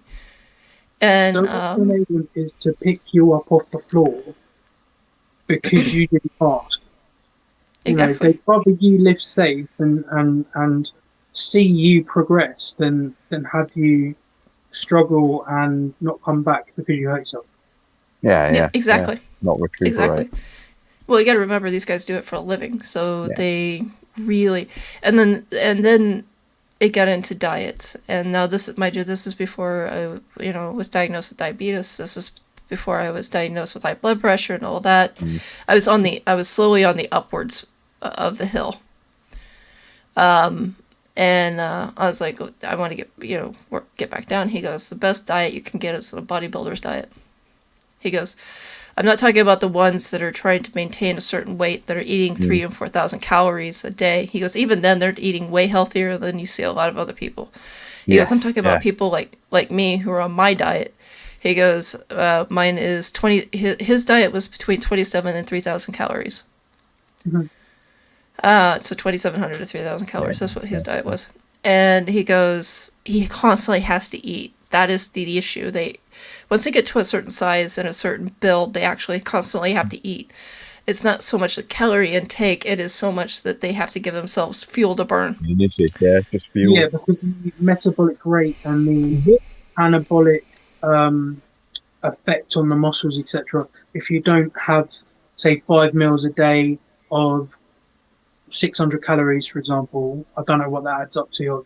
I'm rubbish at maths, but if that's, for example, what that would work out as, you could have 3 meals but lose gains because your body will eat the muscle before you're bringing in the protein to maintain those.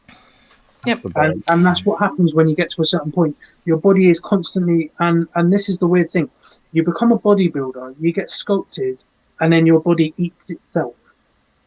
Yep. And you've got to carry on, because if you don't carry on, it goes way backwards quicker than you can go forwards again. Yep. Which is why losing weight is easy as well, because when you get over a certain weight, stuff falls off you because you're not in that bit where you could be, where it's a balance of, this is food and this is exercise, and that works.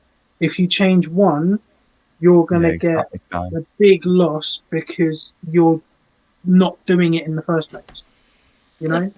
So he gave me this very strict diet to eat, and it was strict. It was no sweets whatsoever. It was no false sugars. Real natural or sugars were okay, but honey was one of the best. Yeah.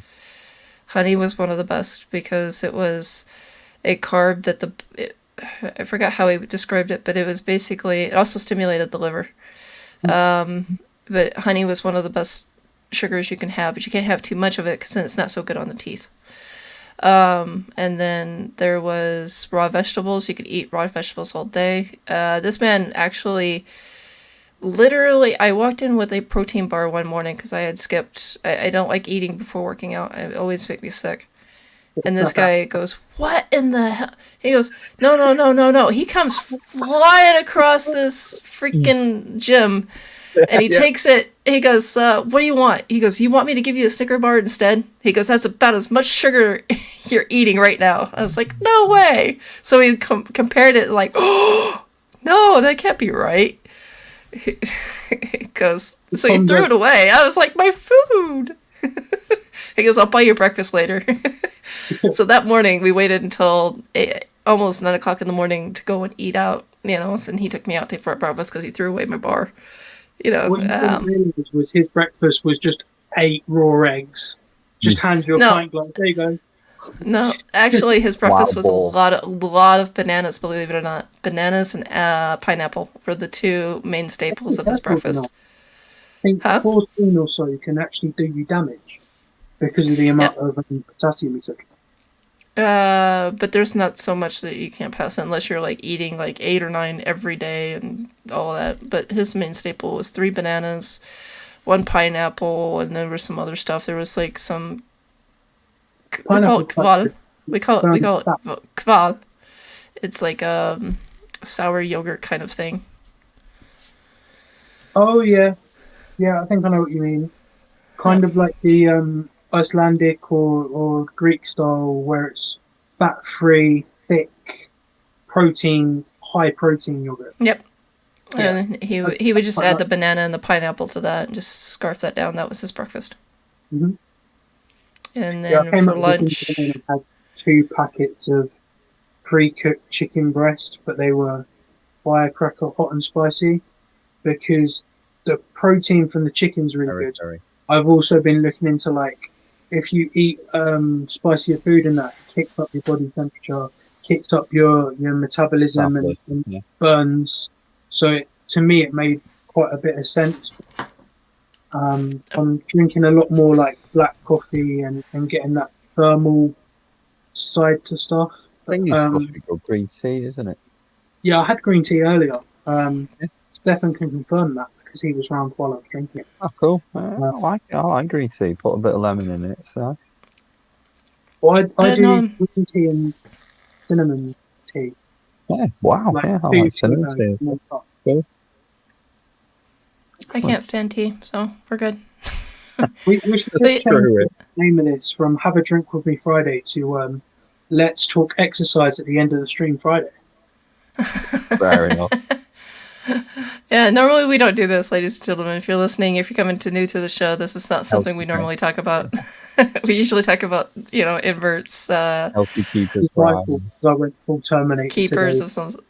Yeah. Today was just it was kind of an odd day a little bit. So, I guess it's only fitting to end the conversation on an odd subject. Yeah, Ellie's. Ellie. Oh yeah, no, Ellie's 100% on the exercise. But yeah, no, his diet. I want to say it was almost 50-50 when it came to vegetarian / just eating protein, because his proteins were pretty much eaten without any sauces.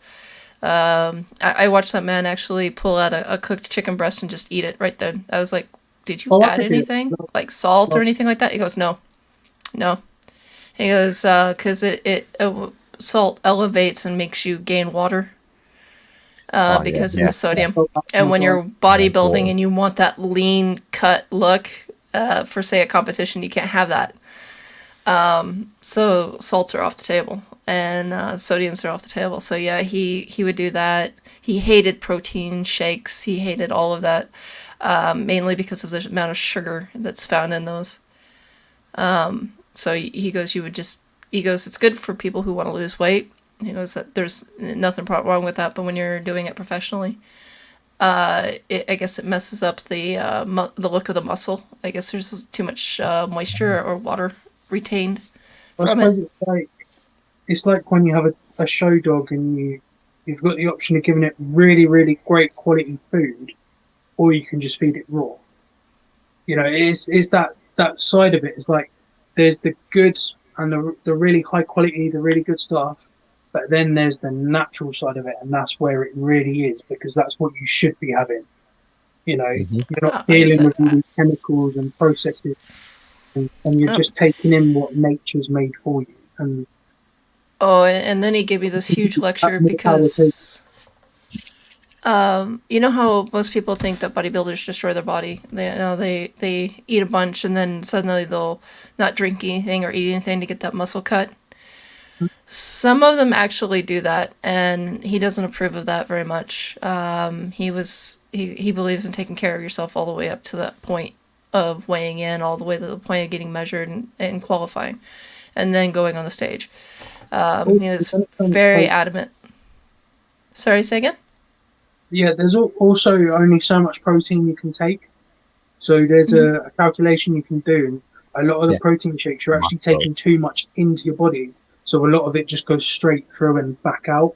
Yeah. Yep. And it can cause like intestinal distresses and that because you're not taking it down. Yeah. So I know quite a few people who've done that as well. Fuel is quite bad. I tried it and all it did was give me stomach aches because it's a lot of pea protein and really hard to break down stuff.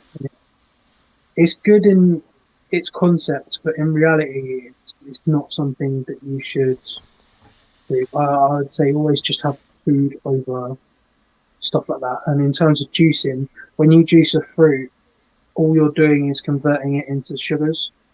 Yep. So it's the same as just taking a strawberry milkshake and downing that. People always used to say to me, like, eat like your grandparents used to. Do you know what I mean? Yeah. Which is hilarious because your grandparents didn't have half the processed food. They didn't have fast food either. Yeah. I don't know if you guys watch Eating with History. No, but I've seen similar channels.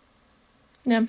I like this guy because he actually breaks down the recipes and explains the historical significance of the recipe and the ingredients, as well as what the historical dish and where it's originally came from and all that. The fact that he also used to work for Disney makes it all more hilarious because he can actually do the voices. It's like a supplement then, isn't it, Ellie? Ellie's Bug Baby says the thing is, it's remembering everyone's different, and where some people eat plenty, so changing to the specific diet may be fine, but then you don't always eat enough protein. Shakes are not always that bad. That's what he was saying, Ellie. For him, he was adamant not to be on them, but for losing weight and others and such things that he was fine with eating, having a protein shake in the morning. Yeah, that's what we were talking about, Ellie. His diet was for him, and the regimen that he gave me was for me. It wasn't for anybody else, which is also really kind of cool to think about that somebody has designed. You may not, when you diet, you may not appreciate it, but somebody has designed a diet for you. This is for you and you alone. This is all about you. Again, when you walk into a gym, it's about you again. When you eat, it's all about you again. So it's something to be prideful about and to, I guess, help ease the feeling. Well, I feel weird doing this. I feel uncomfortable doing this. I don't want to eat in public because of this. He was. Sorry, say again. You also have to swallow your pride at the gym as well. Because if you're too proud to drop that extra 5 kilos because of appearance and because of, you've got to take away your masculinity or your femininity, whatever, that power side of it, you've got to accept that no matter what you're doing it for a reason and it is beneficial and you will get a gain. So if it looks like nothing, and if you're literally just pushing a bar on its own without any weights on, but you're feeling no, that was my biggest issue was being a bricklayer and then only using the bars. Because this guy, when I was training with him, it was very fun. But he was like, "Yeah, I'm worried about your form first. We'll do things the right way. Once you do something the right way, then we'll move on. Then you get to graduate." Unfortunately, this didn't get to keep up, though. He got injured, and then one day turned to a week, and a week turned into... Oh, am I back now? Yeah, you're back now. I don't know what that was, because I even heard the loud hiss in my headphones, so I don't even know what that was. But no, as he said, or as I was saying, he got injured, and then one day turned into a week turned into 2 weeks, 2 weeks turned into a month turned into 2 months, and he never really got to come back. He was, what had happened was during one of his lifts, one of his deadlifts, he had slipped 3 discs, not just one, but 3, and it was in the lower lumbar area. So he wasn't moving at all. See, mine's in my C5, C6. So only one disc is slipped, but that's the area that's affected, I believe, C5, C6. So I have to be really careful, and I'm not doing any free weights like that for quite a while at least, probably until I've already been through my operation and recovered. But that's basically what's happened with work-based rather than gym-based, is I pushed too far to try and please other people that were setting me tasks, etc. And one day turned into a few days, turned into a week, turned into signed off for months, turned into a year on and waiting for an operation. So 100% you're completely right. And I just want to say, it's not just words. This happens, and I'm living the reality of it, and it's soul destroying. And that's why I've been so happy to get back, because I finally feel like I'm able to do something that I used to enjoy. Millions of critters know. Tasting history. You're thinking of. I can't think of his name. He's a historical buff himself. But no, I'm talking about tasting history. That's the name of his channel. Is Tasting History. But yeah, no injuries. Injuries are really bad, as Ellie Baby said, especially when you put yourself in harm's way, like you did, trying to please others. And yeah, no, it kind of, when he left, it was like I tried it for about 2 months, and that was it. That was the end of it. So I think everybody should have like a workout buddy when you're working out or when you're doing something like that. But not somebody. Huh? You have to have the right one. You don't want the guy that's full of testosterone that goes, right, you can do that. Come on, push 10 more kilos, 10 more kilos, 10 more kilos. That doesn't work. That's what happened when I was last at the gym. Whereas now, I'm training with my friend Lewis, who's turned 20 today. Happy birthday, Lewis. You're probably not watching this, but I'm going to show you it. I'll give you a shout out. And his friends, Jack, and also our friend Josh comes along as well. So we're a really good group, but we don't push to impress. We literally are 100% focused, and that's coming from mainly me, but also one of our mates are a PE teacher in a school, so they know the importance of pushing to ability, not pushing to who's got the biggest balls. Because it don't work. No. You may have the biggest balls, but you're going to end up with the biggest injury. Exactly. Yep. And then you won't be able to use those balls. Ballless, basically. We're talking about exercise balls, people. We're talking about exercise balls. Yeah, exactly. Yeah, I get that input.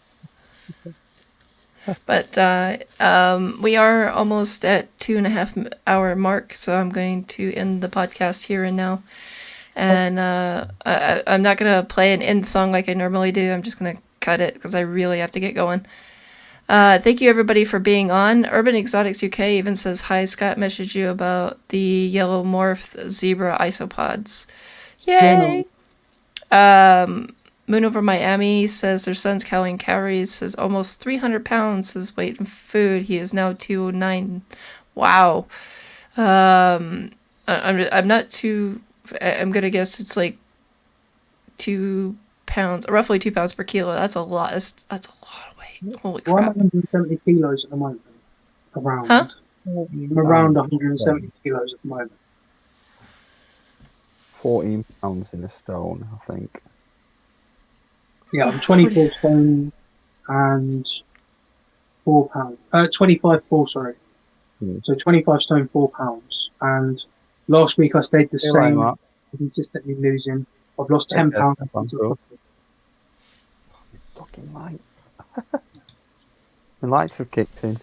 What's that mood lighting? Yeah, just kicked in. The wife's telling you she Oh, wants. that's- Exactly. Autopilot though. Look at that. Africa, wow. Got green. wow.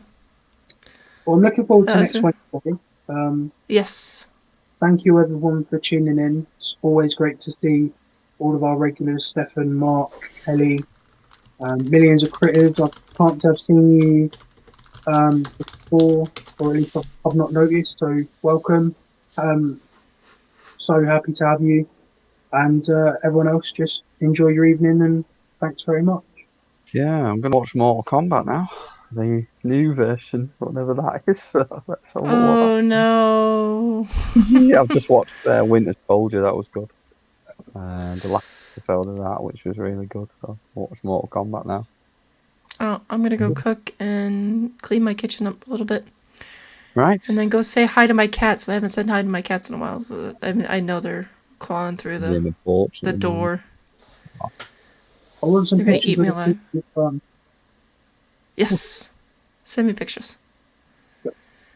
And I see Bailey yawning there, so I think he needs to go to bed. I'll end up getting back anyway. So yeah. Thank you guys for coming on the show. I appreciate it.